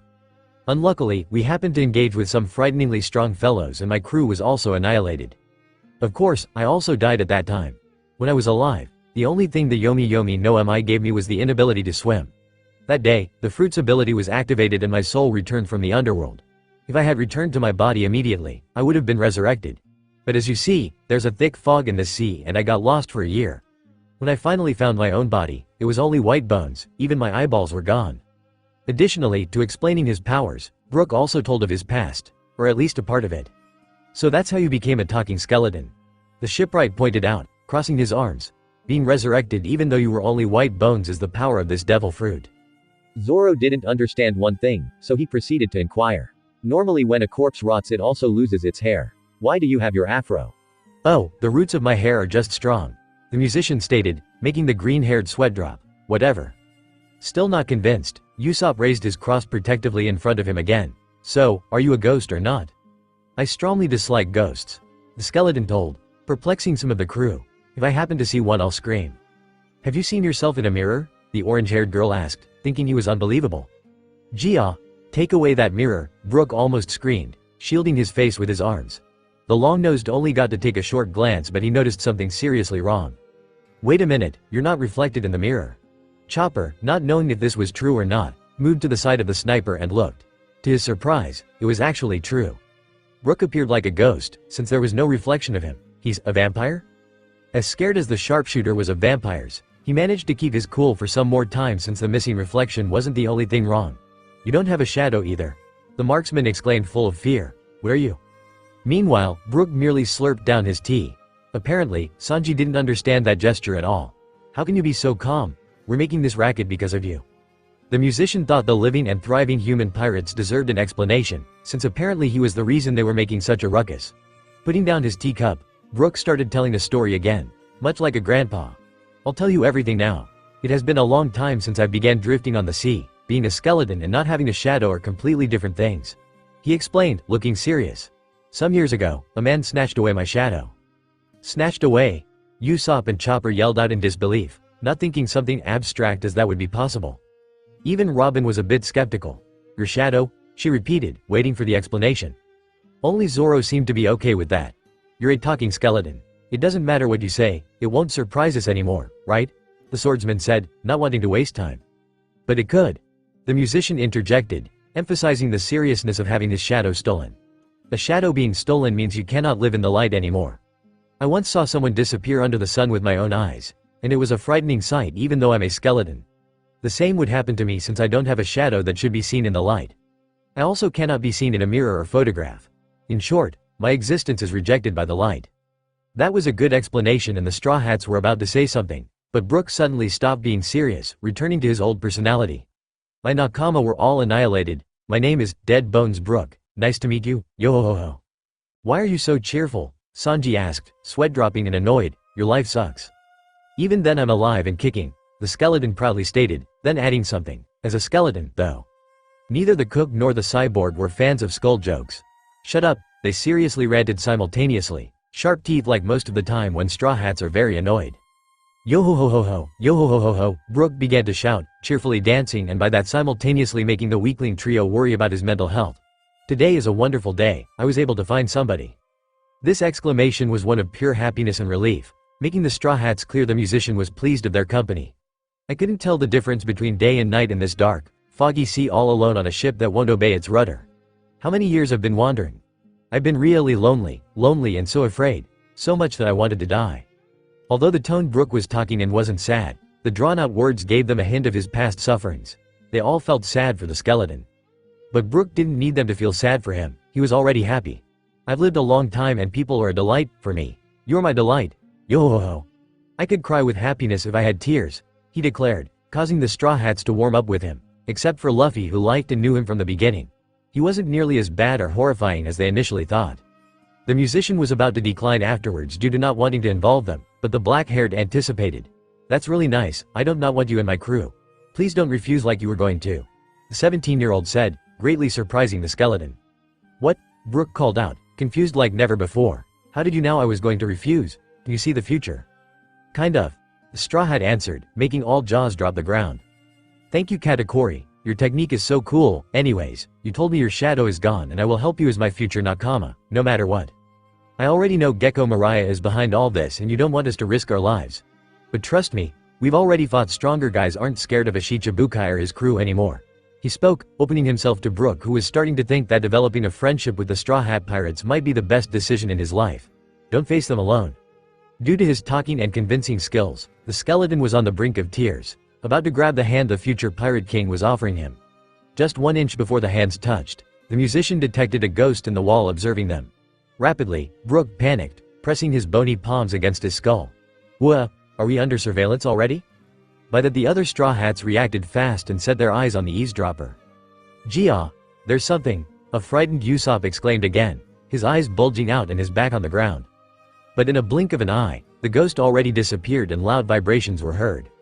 "What are those vibrations?" the Griot concerned way, holding his swords so they wouldn't move around in their sheaths. It would be better if you saw the source of the vibrations yourself, the musician told, addressing all of the Straw Hat Pirates. He implied that they had to go through the door. So the adventurous pirates stepped on their deck and looked around, most of them dropping jaws. Below them was still the raging sea, nothing special. In front of them was an island covered in fog, with a massive castle on top of it. Some humongous chains could be seen as well, however that wasn't close to the weirdest thing. Once they looked to their back, a huge gate with the shape of a mouth could be seen. That was kinda creepy, but the weirdest thing all but the future Pirate King agreed on, was the realization that a single island with a border wall around it was drifting alone in the Grand Line's waters, for no apparent reason. It wasn't even due to natural causes, but due to artificial causes. Why is there an island? The most confused Straw Hats loudly let out, not liking the gloomy atmosphere around. This is the Ghost Island that wanders through the sea, Thriller Bark. Brooke informed, making the cowardly trio clear they'd have a fear of ghosts in the next few hours. Nami immediately looked at her log pose to find out some more about Thriller Bark. The log pose isn't responding, she muttered out, concerned and concentrated. The skeleton was about to leap towards the ship's front railing, but just before that the rubber man appeared beside him after using Soru. You were going to tell us to leave through the backside. Luffy calmly spoke what the skeleton wanted to say, making him nervous. Why should we do that? Brooke didn't find anything to reply. I know they're strong and doing this out of their own will, but what are those feelings? Take it easy, we can do things. Yeah, Frankie said, walking towards his captain in a way indicating he had to say something. Since we're trapped here right now and there's a mysterious island close to us, you might want to go on an adventure, am I correct? Everyone was curious, but all except for Brooke already guessed what the cyborg was talking about. Not everything about the Sunny had been revealed. I haven't told you about the soldier dock system yet. The blue-haired explained, the other Straw Hats being happy their prediction was right, but completely unaware of what it was. It's a turntable with 6 compartments. The 2 round wooden gates at the sides of our Sunny are part of it. Most Straw Hats weren't aware of that, and turned out pretty impressed. So that's what they're there for. The long-nosed and blue-nosed called almost simultaneously, wanting to learn more just like the other Straw Hats. Anyways, the pervert continued his explanation. There are 6 gates for 6 compartments. 2 of them have the number 0 and only 2 paddle wheels are inside. Number 1 has Nami's new modified waver, the Shiro Makuba. Number 3 has a shark-themed submarine. Oh, I can't wait to use it myself. Number 4 is currently empty. You're now asking what's inside number 2, right? Frankie, who's surprisingly a musician himself, pulled drums out of thin air and walked towards a hatch hidden in the deck's lawn. Asterisk drum rolls asterisk. Count down from 5 so you get more hyped up. The cyborg recommended, about to descend the ladder down to the docking room. 5 4 3 2 1 each nakama loudly counted down, additionally closing their eyes. The skeleton joined for the fun of it, although he didn't understand the deal about it one bit. Luffy deactivated his observation haki, even though he knew about the new vehicle, since he was the one who asked the blue-haired to build it. Once their eyes were opened, with the musician being an obvious exception for not having eyelids, everyone stared at the sea. The shipwright was in their view, standing on a familiar-looking boat. It was small, had brown and white wood, no patches at all, and a sheep figurehead. I am presenting you the Going Merry 2, the pervert announced, loudly and proudly. The Straw Hats, unaware of its existence, felt a set of feelings, one single especially heavy heartbeat and varying facial expressions. To make sure you'd like it more, I constructed it like the original. Except that everything beside the figurehead is made of atom wood leftover. The design is 100% similar to the first ship. No differences, I even reconstructed the interior like it was before. Gah, Usopp let out, dropping to his knees. His eyes were tearing up, but sadness was not the case. I could tell any day if a ship identical to Mary is fake or not. This feels like it's not real either, but it's beautiful. I get the same friendly feelings from looking at it like I did when looking at Mary. He yelled at the top of his lungs, crying of joy. It's beautiful indeed. Robin agreed, staring at the Going Merry 2 with warm nostalgia. I second this. Zoro spoke, liking the second Mary but not showing any emotion beside a smirk. I third this, Nami said, just about to really cheer up. Woa! Suddenly love struck, Sanji shouted, his hands swinging in the air and hearts in his eyes. Nami swan. I third this too, now we're together in a number. The navigator hated how sometimes the cook's love antics didn't belong in the current situation at all. Be happy about Mary's comeback instead, you big dumbass. She exclaimed in an annoyed manner, knocking him down with her fist. Unlike the others, the doctor seemed slightly obsessed after a few seconds, although he was the second happiest in the beginning. Frankie, I want to read Mary. Okay. Frankie coolly said, flicking his wrists up and down like waving. You'll be the first to write it. Not even a second later, the cyborg changed his mind. Actually no, all of us should get on it at the same time. You included, Brooke. That was a huge surprise for Brooke. The musician knew they were acting friendly to him, but he didn't know they were friendly enough to let him participate in something that clearly belonged to the past and he knew nothing about. Oh, and, the skeleton shyly mumbled, looking down. If you really want to go there, take Salt with you. Mariah doesn't fight himself, he lets his zombies fight for him. Their weakness is salt. Put salt in their mouths and the zombies get purified. Purified? The orange-haired curiously repeated, raising a brow. What do you mean? Mariah steals shadows for a reason. He puts them into corpses who fight for him. If you purify a zombie, the shadows returns to his owner. Brooke told, creeping out some of the cowardly trio. That's so messed up, the reindeer angrily complained. Luffy then nodded. I agree, Chopper, and I got it, Brooke. The black-haired spoke, a determined and adventure-expecting look on his face. I'm gonna get some salt now, wait for me guys. The 17-year-old subsequently sped into the galley in order to get some salt. While the cyborg sailed the Going Merry 2 back into the soldier dock system, the sniper got a hold of the Grand Sunny's steering wheel, changing direction towards Thriller Bark Island. Soon they would drop the anchor. 5 minutes later, Sunny had been docked, the anchor was dropped. The Straw Hat collected every grain of salt and just jumped onto the Merry 2. Just after he laid the sack of salt on Merry 2's deck, he perceived a very wicked and perverted presence with his observation hockey. He looked that way and saw nothing, yet knew an enemy was there. Immediately, the future Pirate King stretched out his arm, grabbed the invisible foe who only noticed when it was too late, and pulled him towards himself, only to lift his arm and slam him onto the deck with full force. Hogue. The enemy let out in pain, the devil fruit effects of his wearing out due to excruciating pain. It was Absalom, the invisible pervert with animal parts. He had his clothes on, so the only visible animal part was his lion snout. That still managed to disgust and creep out everyone. Bessery man. The zone and sharpshooter yelled out, panically throwing their arms in the air. Are we dealing with ghosts and monsters now? What a creep, the swordsman mumbled, folding his arms. You're right. Oh, the Vinsmoke said, suddenly stopping at the beginning of his second sentence before flipping out in shock. Wait a minute, is that the Souk no mi? If Going Merry 2's deck wasn't made of atom wood, the speed of the ex-prince running towards his personal enemy would ignite the deck on fire. Promptly, he lifted his left leg and brutally smashed it down the other pervert's head. You, Sanji furiously began, seething with anger. When I was a kid, I read a devil fruit encyclopedia. I then decided that the ability to swim was better than most devil fruit powers, There is one devil fruit which I still want, the Souk no mi. I always wanted to be an invisible man just once, so I swore myself to kill the user if I ever found him for destroying one of my dreams. Sanji's voice kept increasing its volume, so the blonde shortly stopped speaking. I kept visualizing my dream. I wanted this power to women's bath. Wait, no. I always asked myself women's bath. No. I wanted to use this ability to benefit Hyumani women's bath. The result of the cook's tantrum made everyone around him, even the eyeless Brooke, change their expression into a poker face of disbelief, particularly Nami and Robin. How typical of you, dark brows. The green-haired teased, getting on the Vinsmoke's bad side again. Shut up, the 154 million berry man roared, although focusing on Absalom instead. Thanks to my year-long simulation, I know that you can peep. Forget that, I already know you peep, who wouldn't? Although there was no reason to further anger the former prince, a flaming aura fully surrounded him. That's why I won't forgive you, he shouted, literally burning with anger. Women's bath. I mean, prepare to lose your life. Absalom, totally perplexed beyond his imagination and barely conscious, all but liked this reasoning for Sanji's outburst. Are you actually serious, you goddamn pervert? He screamed, attempting his newfound energy to stand up and tear the blonde to shreds. Apparently, that made the cook even angrier than the invisible man.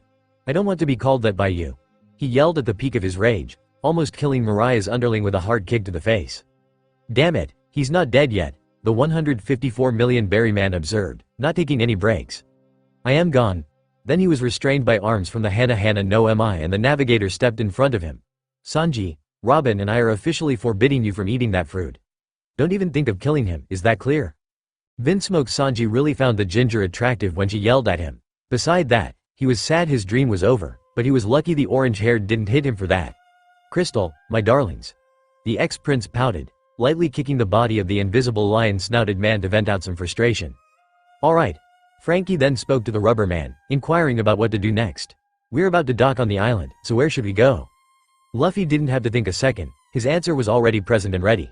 Let's just storm Mariah's castle and beat the shit out of him. That plan sounded stupidly simple to the other Straw Hats, yet they felt like it would be 100% effective. The only one who had other plans was Brooke.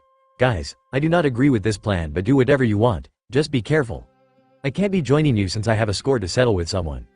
Zoro, go with him, the black-haired called, reacting to the skeleton. We don't want Brook to get into a dire situation, do we? Oh, he even saw that I might get into serious trouble against Ryama. The musician thought, impressed and frightened by the 17-year-old's skills. Now I wonder how strong this Zoro guy is. Silently, the first mate followed Brook on his way to his shadow. The Straw Hats were separating. A huge castle was engulfed in fog in the background. While the remaining Straw Hat pirates were approaching it with their captain on the front, the Straw Hat turned his head around. Zoro may be gone, but we're still strong enough. We'll make it just fine, he reassured with a smile, raising the morale of his nakama. The future pirate king really was a master at this. En Boshi, along the way to Mariah, the marksman repeatedly kept shooting salt pellets into the mouths of zombies, purifying them. The shadows coming out of the zombies like a sticky, dense black fluid flying back to its owner looked disgusting to some of the Straw Hats. Keep it up, we should be there soon. 8 minutes later. Mariah's large castle had been reached. The 360 million berry man easily located Gecko Mariah with his observation haki and guided his nakama to the tower where he was relaxing. Wanting to reveal his gear second, the rubber man turned around and looked at his nakama's faces. Then he activated gear second, his skin emitting steam and turning bright pink. No exceptions, all Straw Hats turned wide-eyed through amazement. Their captain was incredible and nobody expected this transformation. I call it gear second. Luffy explained, introducing his friends to the concept of gears. I fasten up my bloodstream and get this cool power. With gear second my speed and strength increases. Normally I die because it takes a toll on my body and heart, but I'm rubber so nothing happens. Just, incredible, the ginger muttered in disbelief, doubting that there's anyone in their path who'll seriously be a deadly threat for Luffy. And I thought the gap in power between me and him couldn't be any wider, the long-nosed whined, looking comically depressed with a gray-blue aura around his head. The zone seemed to be the most impressed. Sugoi Luffy, so you can transform just like me. Turning around again, the black-haired stretched his hands to the back. I don't need gear second for this, but let's do it anyway. Gomu Gomu no Jet Bazooka. For every onlooker it looked like the 17-year-old's hands teleported to the tower's wall from behind before the entire tower was blasted off its foundation and landed far away in the waters of Thriller Bark. Mariah, who saw the sky instead of the roof, now freaked out and got onto his legs in record time. The hell happened? Shichibukai Mariah had light gray skin and was almost 7 meters tall. His belly was incredibly round, implying his laziness, and his overall body was almost full of former wounds. After seeing his sharp fangs, the coward trio got very intimidated and they ran to each other to hug in fear due to thinking Mariah was a vampire. Although they'd still hug each other without those fangs, because his overall appearance is nothing for the less brave anyway. Mariah, if you don't want your ass kicked right now, release all shadows, the Straw Hat demanded, enraging the huge creature. A rookie pirate whom he'd barely heard of intruded his home and bothered him while he was relaxing. Damn you, Ant. I was just thinking about the revival of Special Zombie 900. I have no time for you. The weakest Shichibukai barked, seriously considering to fight now that he's found a person with a very strong shadow. After shortly thinking about it again, the Straw Hat's nakama would be powerful additions to his zombie army too, so he decided to end this confrontation in an instant. But it was the future Pirate King who made the first move. Gomu Gomu no Jet Twin Pistol. One steaming pink rubber fist went against the large non-human who quickly swapped places with a shadow doppelganger called Doppelman. Ha! Doppelmak, Mariah shouted, getting hit hard in his belly after swapping with Doppelman. He was sent to the ground, blood coming out of his mouth. How'd you predict that, you damn Straw Hat bastard? He roared, secretly afraid he wouldn't get to own the 360 million berry man shadow. Did you forget about hockey, you large dumbass? Taunting Mariah's lazy ass and missing fighting prowess and knowledge. Doesn't matter, I'll finish it now with this, Gomu Gomu no Jet Stamp. He jumped high in the air, then using his foot to push Mariah's body into the basement after connecting it with his upper belly. Luffy took extra good care so his nakama wouldn't be affected by the ground breaking in after the vampire-like Shadow Man was forced through it. Done, let's go and purify some more zombies. The black-haired proposed, deactivating gear second. Saying nothing, the Straw Hats with him followed their captain out of the tower ruins. What a freak. Toys with a Shichibukai, Frankie thought, lightly shaking his head. On the other side of the island, right next to the smaller castle, the zombie Ryama hosting Brook's shadow was stared at by Brook and Zoro. Oh, you've come back? Ryama asked, interested about the skeleton's power status. 5 years ago the zombie with the musician's shadow easily defeated the shadow's former owner. 5 years ago I started training so I could get my shadow back, Brook told the samurai, pulling out his cane sword. For this second chance I've become stronger and I will not lose. As the skeleton already thrust his sword towards his opponent, The zombie pulled out his black katana Shisui as well and countered before he could be sliced in two. His sword was exquisite. Just like last time, not the afro, Ryama mocked, staring at the eyeless musician without eyes himself. Gritting his teeth, Brook threw himself at the samurai again, looking angry. I don't have time for jokes and mockery, I'll finish you off as soon as I can. The skillful zombie parried all of the skeleton's attacks without too much difficulty. Yo-ho-ho, you did become stronger, I'll acknowledge that, he remarked, then suddenly executing an attack that the musician couldn't read. But so did I, because shadows have the same personality as their master, which means have strived to become more powerful just like you. Brook could barely defend against Ryama's continuous strong attacks. Not only am I more skilled than before, my body has always been stronger than yours. The samurai lectured, knocking the skeleton into a wall. Additionally, I don't have such a large weak point like you, with your stupid afro. Standing back up, some of the musician's bones were broken due both the sword attacks as well as the crash into the wall. You treat your afro as so important, yet you can barely defend it from me. The zombie taunted the weakened Brook. Though him being weakened didn't mean him being unresolved. Quiet, the furious skeleton shouted, attacking his enemy again, Yohu. They clashed fiercely, and for some seconds they were on even ground. Of course, Ryama was obviously stronger and lashed out against the musician again. Yuwa. Yo-ho-ho. The samurai was going for the afro. He originated from Wano Kuni where the samurai are honorable, but being Mariah's subject made up for it with lots of dishonesty and dirty tricks. Leave the afro alone, Brook desperately yelled, knowing he wouldn't win on his own. A few more times did the skeleton get up and hopelessly defend, but in the end he traded not losing his afro for a defeat. Memories of Laboon and his old crew flashed through his mind, now that he had the feeling he could never get his shadow back and therefore never fulfill his promise to his beloved friend Laboon. There is nothing more I want than to apologize to you, the musician thought, referring to Laboon. And this miserable, unfortunate me can't even do that. There is no more reason for me to live. He had given up hope because he was not the one to defeat his biggest foe. But a certain straw hat pirate was still there. Hey, Ryama curiously turned his to the green-haired swordsman, aware that this one was stronger than Brook. Aware this battle would be far harder. The skeleton told me about you on the way here. You are the legendary samurai who slew the dragon, he said, challenging the zombie to get further on his way to the greatest swordsman of the world. Although I don't know if dragons really exist, now that I know you're alive, or at least partially, I can't not have a duel with you. Observing his opponent like a samurai, the zombie swordsman joined the conversation. You and me, we are both samurai. Just like you, I am also eager on coming at you, but may I inquire first why you carry 3 blades? The 320 million berry man didn't really have a big explanation for it. It's just my style, he spoke honestly, his eyes confirming that honesty. Yo-ho-ho, are you perhaps a circus performer? Ryama joked, mocking the sword style unknown to him. Luckily for him, the first mate didn't need to get mad at this. Say whatever you want about it, using it on a frail zombie like you would be overkill. Brook thought Ryama would get offended, though that was not the case. Yo-ho-ho. The samurai laughed out, unsheathing his black blade. It was a sign to Zoro that a serious duel was on its way.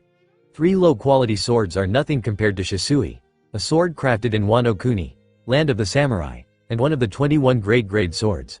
The speech about Shisui was spoken with utmost pride. Can you find a way to beat me with inferior swords? Because I don't think so? Zoro's thoughts were mixed, like a cup of vanilla ice cream with hot raspberry sauce. He wasn't visibly angry on the outside, nor was he losing his mind due to rage. Calm as ever, but with a difference. That so-called lecture of the zombie samurai pissed him off because of the nonsense and arrogance spouted by his foe. It was his time to prove him wrong. The green-haired glared at Ryama, eyes bloodshot. Seems like you don't understand anything about swordsmanship, the swordsman stated, unsheathing Wado Ichimonji and Sandai Kitetsu. Now I'll only use 2 blades and weaken myself to teach you one thing right. A good sword is obviously better than a bad sword, but just owning a good sword doesn't make you a better swordsman. It's all about the sword style, do you understand? Ryama liked that temperament, his eyes, if he had any, would be just as bloodshot. I desire to become the world's best swordman. The 320 million berry man continued in a firm tone. And while I don't need your sword since I already have 3 perfectly functioning swords myself, I know that becoming the greatest swordsman is not a playground task. So I'm gonna take your sword for myself, since the best swordsmen use the best swords. Yeah, I'm gonna take it. Beside him, there was only a zombie and a skeleton in hearable range. His badassery moved away the musician's thoughts about Laboon and replaced them with awe. And the samurai's awe exploded in an ambitious way. Very well, Ryama began, slowly raising the volume and hype of his voice. I now feel excitement at levels I cannot recall. It's this pulsing, incredible anticipation of fighting you. It's so much I'm not even sure I can finish my sentence. If you fail to give me a good fight, I will let you suffer in the most pie. True to his prediction, Ryama couldn't even finish his sentence. He jumped at the first mate who reacted accordingly and intercepted the deadly blade with his own. The former Wano samurai was consumed by adrenaline, and Zoro would make sure to get his own dose of excitement as well. Shockwaves were the result of the very first clash. The air was filled with sparks and intensity. Brook's jaw dropped at the sight of their faces. They looked like lustful warmongering demons. Whoa, nearly shit myself there, although I'm a skeleton, yo. Abade ku droit, the zombie called, thrusting his sword forward like a fencing saber. The resulting compressed air blast swept just past the green-haired's head, and hit the castle's stone wall. A round portion of the wall was blasted off inside. It looked like a circular window was there. He just fired a gun, the skeleton exclaimed, deeply shocked about the former Wano samurai's true strength. It never came out the same way we. Just split seconds later a clean cut went through that hole, coming out of nowhere, implying the attack was made before. Really, that Zoro guy must have countered Ryama's attack at the same time, and his slashes can fly too. Brook truly was flabbergasted and learned how much stronger the Straw Hat first mate was, despite being about 70 years younger and having less experience. The next clash between the two swordsmen couldn't wait, they took no breaks. Prelude. Oh fair, the zombie shouted, trying to destroy the 320 million Berryman's swords with an extra hard strike. Unbelievable, he's so strong I have to protect my swords with haki, Zoro realized, coating them with a certain protective power. Igiri. Hurameki Maguma. He yelled, striking back at Ryama to show him he can do the same thing. Shisui was naturally strong, so it wouldn't break, but the samurai got the message and switched tactics. At first he kept the green-haired busy by trying to stab his body with short thrusts. Then he went to the offensive, announcing his true attack. Gavotte Bond and Avant. Thanks to his observation haki, dodging the approaching Ryama was a piece of cake. Even though they were physically comparable, the first mate clearly had the advantage of haki, so in the end he would turn the tides. Nanajuni pound ho, the 320 million Berryman exclaimed, hitting the zombie spot on. Showing pain during a battle was a bad move, so Ryama decided to stay quiet about it and jumped onto the castle's tower. But Zoro wouldn't just let him go like that, so he followed with an equally impressive jump. Now that the two warring samurai were on top of a tower, things would only get more spectacular to look at for an onlooking musician. Ryama was pushed to his limits. The green-haired swordsman was fully aware of that, so he stayed ready for the zombie's absolute best. Without a word, he rushed at the 320 million Berryman and clashed with him, swords clanging loudly. Each part of the clash felt approved from the soul. For the first mate it wasn't extremely difficult, but sweat of battle energy and euphoria poured out of his skin. There were 3 separate major clashes, each lasting over a minute. The skill sets were all unique, the emotions however were the same. And when the hype couldn't get any higher and when there was a risk of the battle becoming drawn out, they both simultaneously decided to go for the finisher. It was time. Hinata Sancho. Yahazu Jiri. Ryama roared, determined on providing his foe an honorable death for pleasing him that much in battle. Zoro was not having any of this, so he responded with an even greater final attack. Itoryu. Harayu. Kan, the green-haired called, slashing his opponent's lower torso with all might after leaping high into the air. Additionally to the zombie samurai going up in flames, the roof section of the tower was cleanly cut in half, serving as the ultimate fanservice for the best fight Brook had ever witnessed.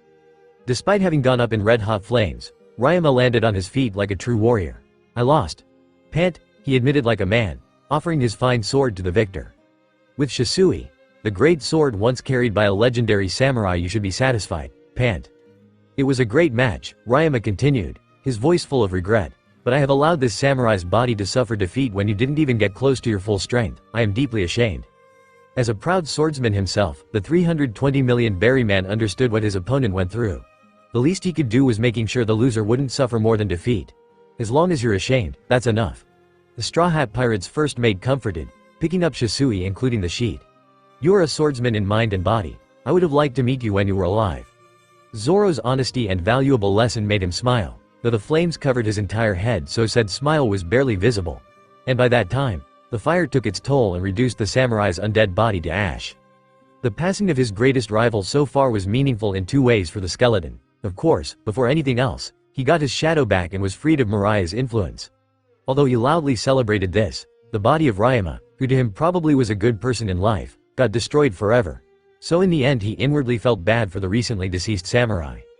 I am taking your sword, samurai of Wano Kuni. The swordsman stated in a respectful manner, smiling, paying some extra respect in his next sentence. Let's just pretend this match never happened. After defeating Mariah, the remaining Straw Hats purified every zombie crossing their path. Their destination was the smaller castle, that of Dr. Hogback. "We're almost at the front door. What kind of zombies are inside, do you think?" Usopp asked. Afraid the zombies inside could be surprise objects like paintings and suits of armor. "I just hope they aren't concentrated around the entire castle," Nami replied, wanting to be done with the zombie exorcism as fast as possible. The small castle was just the size of a large mansion, but there could be rooms on lower floors, they thought. Luffy stretched his hand forward to open the door from afar. This action didn't spare them too much time, but it was a nice and handy showcase. As soon as the Straw Hat Pirates entered, all the surprised zombies revealed themselves, trying to act scary. A bad move, since the long-nosed shot numerous salt pellets into their mouths. "Ahaha, Suapir," Frankie cheered, striking his pose. "They don't even get a second, it's all as quick as a walk in the park."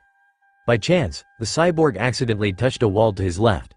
Following that, a mechanism behind it turned the wall around, the wall pushing him to the other side. His nakama realized in split seconds there are many secret passages on Thriller Bark. "It's locked," Sanji informed, unable to open the secret passage like the blue-haired. "What should we do about Frankie?" Chopper asked, concerned about them getting separated. "Gomu Gomu no pistol," the black-haired announced, just crashing the wall in. "Very straightforward," Robin remarked, unsure whether to smile and giggle a little or stay without definite expression. The remaining nakama let out, sweat dropping at how true it was. At times, their captain could be doing the simplest, yet smartest thing at the same time depending on the situation. Meanwhile, the pervert with a screwdriver in his right hand frowned, smiling. "Haha, I was just trying to unblock the wall, how funny." "Anyways, there are stairs up there," the navigator told, pointing at it with her left index finger. "We should walk up these." They silently agreed, moving up by one floor. 15 seconds later, an open door was visible. It was mostly silent, but they knew at least one person was in there. So they took a peek inside. Since every one of them wanted to take a look, Dr. Hogback's favorite zombie Victoria Sindri noticed the pirates. "Hogback-sama, there are intruders at the door," she reported, free of emotion, putting down the cup of tea she was drinking on a table. "Ah," Hogback reacted, trying to hide the dead body. Mario, how he calls them, he was working on under a blanket trying to hide it. Though that was useless, since everyone spying had already seen them, including the reindeer who used to admire him, used. That was the reason he stepped forward first. His hat was putting shadows on his eyes. "Dr. Hogback, so that's where you came to after disappearing from the public." The brown-furred spat, disappointment in his voice.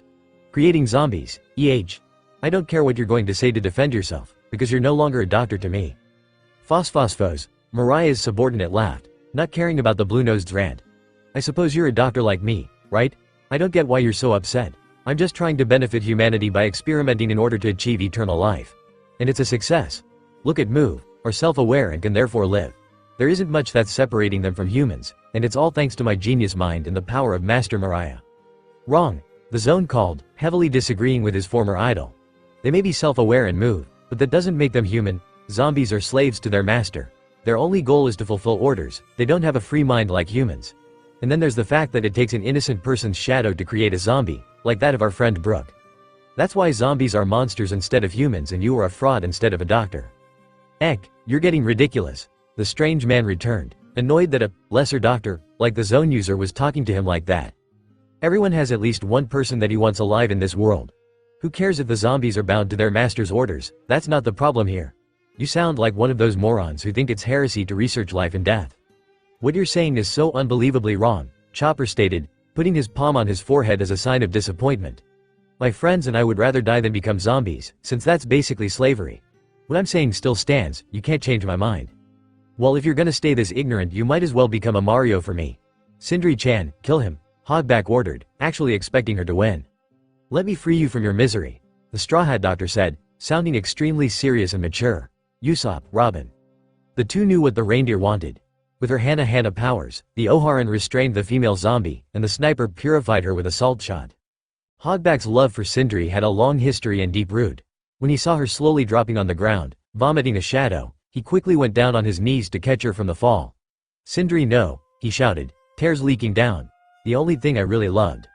"You didn't love her, you wanted to use her," the blue-nosed spoke, infuriating the weird doctor greatly. "You bastard, you deserve everything," he was screaming, but not for long. "The only thing you deserve is this, Cho suplex." In a suplex move, the brown-furred grabbed the person he formerly admired, and slammed his head on the ground. Hogback's head wasn't quite crushed, but he suffered heavy injuries and would stay knocked out for a long time. During the entire argument between the doctors, no one else interfered, They knew it wasn't their field to argue, and it served as development for the zone user so he could stand his ground maturely more frequently in the future. For quite some time, it was the zone's first time to really shine, so nobody wanted to ruin it. Just one thing was clear and common amongst the spectators. Inside their heads, they were amazed and impressed how it should be. Wow.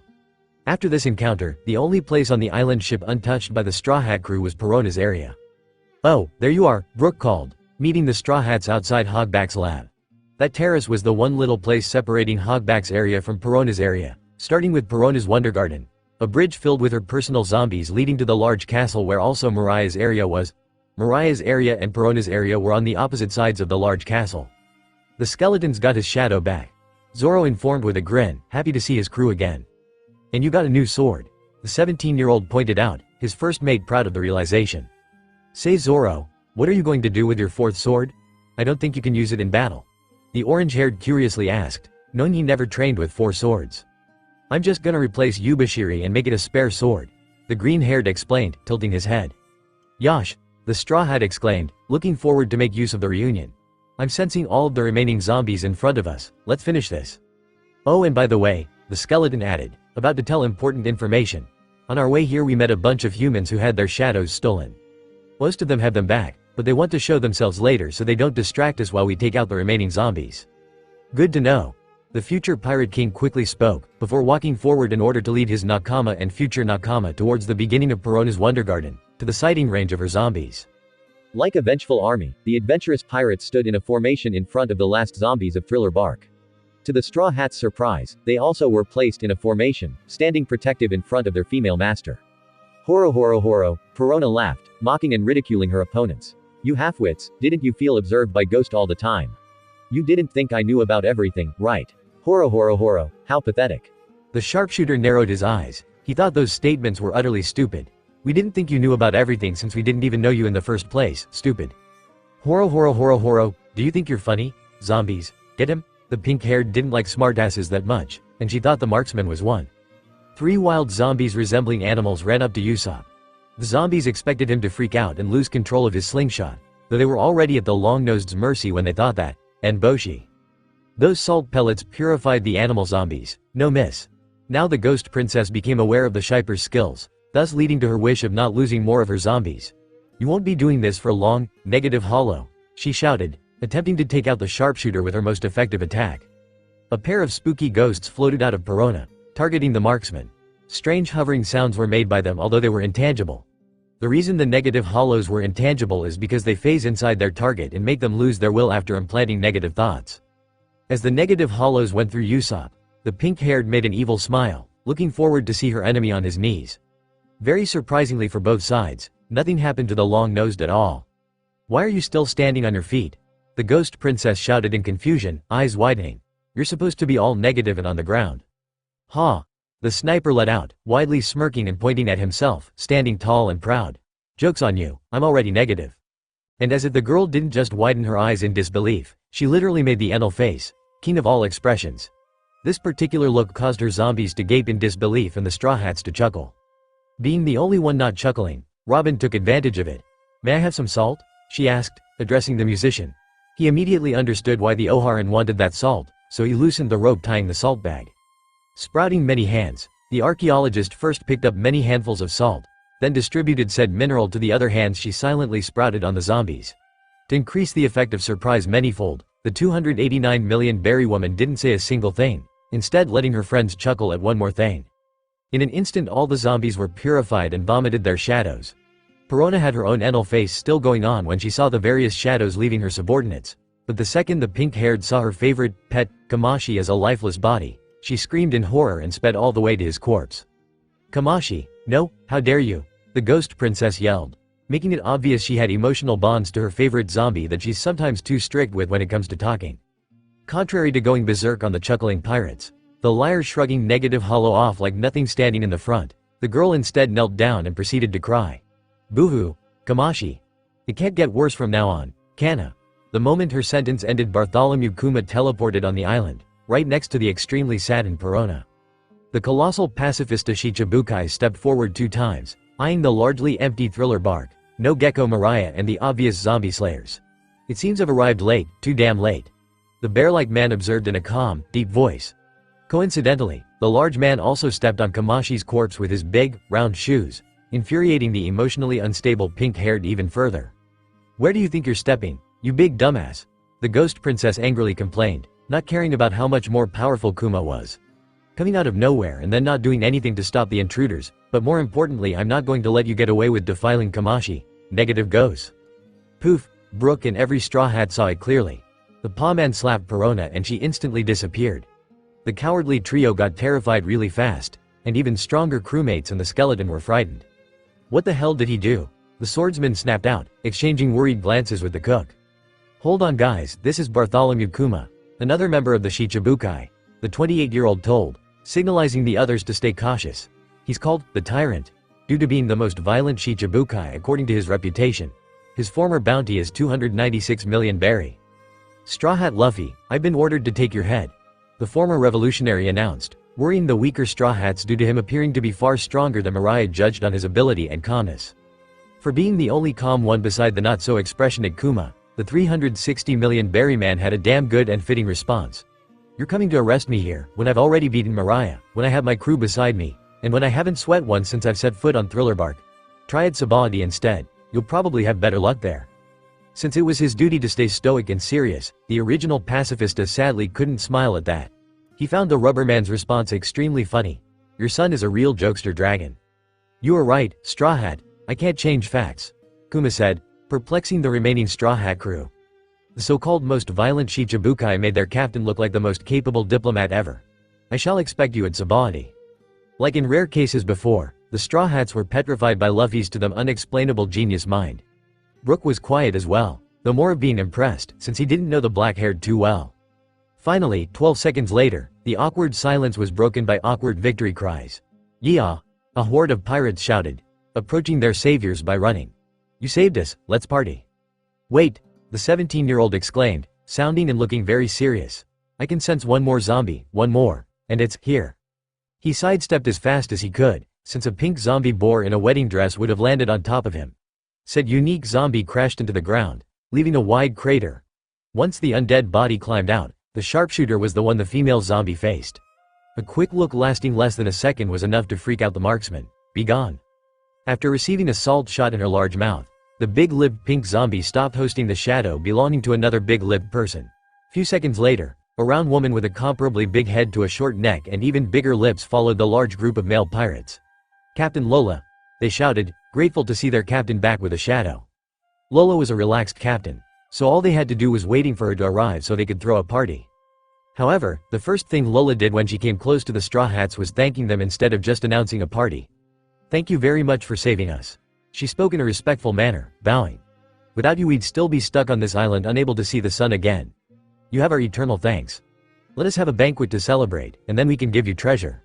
"Sounds good," the Straw Hat replied, then turning his attention to Sanji. "Sanji, I've just realized I'm hungry." Instead of getting annoyed, the blonde merely exhaled some air, making a nonchalant expression. "I mean, all of this wasn't really a concern of ours, but it's a complete success, so I'm okay with that." "Party, party." Random pirates kept shouting, influencing the Straw Hats into party mood. The kitchen and storage room of Mariah's castle had lots and lots of beverage and edibles for the Vinsmoke to make delicacies of. Nami was sitting next to Lola, becoming friends with her. "Ha ha ha ha ha ha ha, I like you," the navigator declared, drinking more than just a few beers. Initially, the only thing the orange-haired wanted was talking about Thriller Bark treasures. While her crew had more than enough valuables in terms of gold bars and paper money, the treasures Lola gifted them had beautiful gems all over them. Over time, the Ginger and Big Mom's least favorite daughter changed to other topics and found out they could relate to each other. Lola herself wasn't enduring the alcohol as much as Nami, which led to her giving away her things. In this case though, she would have given it sometime later anyway. "Hey Nami, I want to give you some Vivre cards." The Rolling Pirates captain raved half drunk, pulling out a Vivre cards, displaying it and then handing it to her new friend. "This Vivre card belongs to my mother, a real great New World pirate. If you guys want to go to the New World it might help you." The fact that Lola's mother was indeed a very powerful New World pirate was shockingly surprising for the navigator. "Whoa, did you ever go to the New World yourself?" the orange-haired asked, curious about both her friend's experiences as well as information that could be valuable. "I wasn't just there, I was born there," the Charlotte revealed. "Oh, that's nice." The Ginger spoke, nodding. "Want some more sake?" Yes, sure. Sometime later, Brook announced he'd play Bing Sake. Everyone cheered, and as that happened the future Pirate King walked over to the skeleton, preparing to make him the 9th Straw Hat. You, Brook, I like this song very much. Why don't you become my nakama? Despite understanding all the good intent, the musician stayed loyal to his cause. About this, I haven't told you my entire story, Brook explained, hoping the 360 million berry man would understand. 50 years ago, I met a lost baby whale together with my crew in West Blue. We liked him and named him Laboon. Once we had to go to the Grand Line, we couldn't take care of him anymore, so we tried to leave him. He followed us over Reverse Mountain though, so we had to ask a man called Crocus to look after him. We promised Laboon we'd come back. Unfortunately, enemy pirates and sickness wiped out my entire crew. Me as well, hadn't I eaten my yomi yomi no mi. Laboon's favorite song was Bing Sake, and before we died we recorded his beloved song one last time on a tone dial I bought long time ago. I'm sorry, but I can't join you before I fulfill the Rumbar Pirate's last mission. Having come closer, all Straw Hats besides Nami listened to the skeleton's sad story and goal. Even those Straw Hats who never met Laboon before understood the deepness of this final goal. It was a truly noble goal Brook made for himself, which was what made Frankie weep and wail in tears. Are you serious? The trio of Sanji, Usopp and Zoro let out in disbelief, amazed and envious of such a manly resolve. She. The rubber man laughed, smiling brightly at Brook's face. You're an amazing guy besides a good musician, that's why I want you. Anyways, be reassured. On our way to the Grand Line we met Laboon and Crocus ourselves. They're both fine and waiting for you. This information was a new light for the skeleton who had to endure 49 long years alone on a ghost ship. A negative side thought has been on his mind for many years. This was the best relief in his life. Slowly, tears began building up themselves at the musician's eye sockets. Laboon. He uttered out full of gratitude. He's still waiting for me over there? Are you telling me the truth? Every East Blue Straw Hat listening to Brook nodded, testifying the truth. Yes, he's there and well. That's good to hear, the skeleton exclaimed, overflowing with happiness. How big is he? Our old ship was smaller than his eye. Luffy answered, making the musician capable of understanding the dimension of Laboon's adult size. Yo ho ho. I really want to see him, because at the time we parted, he was just the size of a small ship. So adorable, Brook told, being fond of the whale like a proud mother. He wasn't well disciplined but he loved music, such a good boy. Even now when I close my eyes I see images of him being happy. Even though the skeleton obviously didn't have eyes to close, for 2 reasons he left out his skull jokes. Firstly, it was unfitting at the time, and secondly he broke up in tears of joy seconds later. Wooha sob. This is really a wwwwwesome. So he is actually living and well. The musician cried, happy about the turning point of his life. He would join the Straw Hat Pirates and make sure to hold his promise. His crying would lessen soon, then he was just as interested in playing Bing Sake on the piano as everyone else. Yo ho ho ho, yo ho ho ho, yo ho ho ho, yo ho ho ho, yo ho ho ho, yo ho ho ho, yo ho ho ho, yo ho ho ho. Going to deliver Bing's sake, following the sea breeze. Riding on the waves, far across the salty depths, the merry evening sun. The birds sing as they draw circles in the sky, farewell to the harbor, to my old hometown, let's all sing out with the dawn. As the ship set sail, waves of gold and silver dissolved to salty spray, as we all set sail to the ends of the sea, going to deliver Bing's sake. We are pirates sailing through the sea. The waves are our pillows, the ship our roost, flying the proud skull on our flags and our sails. Now comes a storm through the far-off sky. Now the waves are dancing, beat upon the drums. If you lose your nerve this breath could be your last, but if you just hold on, the morning sun will rise. Yo ho ho, yo ho ho, yo ho ho ho, yo ho ho ho, going to deliver Bing's sake. Today, and tomorrow, our dreams through the night. Waving our goodbyes, we'll never meet again. But don't look so down, for tomorrow night the moon will also rise. Going to deliver Bing's sake. Let's all sing it with the dawn. A song of the waves, doesn't matter who you are. Someday you'll just be bones, never ending, ever wandering, our funny traveling tale. Yo ho ho ho, yo ho ho, yo ho ho ho, yo ho ho ho. And so, the night was an especially fun night, even for the Straw Hats which experienced many other awesome parties. Next morning everything went quickly. Both the Straw Hat Pirates and the Rolling Pirates leaving Thriller Bark, previously deserted by Hogback, Absalom and Mariah on an escape ship. Especially the Rolling Pirates wanted to leave the Florian Triangle as soon as possible. After saying their goodbyes, the Straw Hats needed a good time to finally reach stable waters, since even outside the stormy Florian Triangle there were storms and deadly currents. Needless to say, a surprisingly short amount of time was needed for Brook to socialize with the rest of his new crew. And even though he was good friends with his new nakama now, many things were unknown and confusing to him.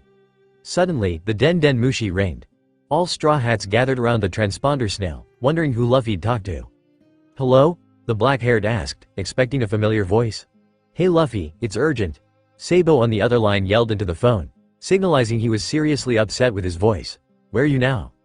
Oh, hey Sabo, you sound really upset. What happened? The 17-year-old inquired, acting like he didn't know Ace was captured.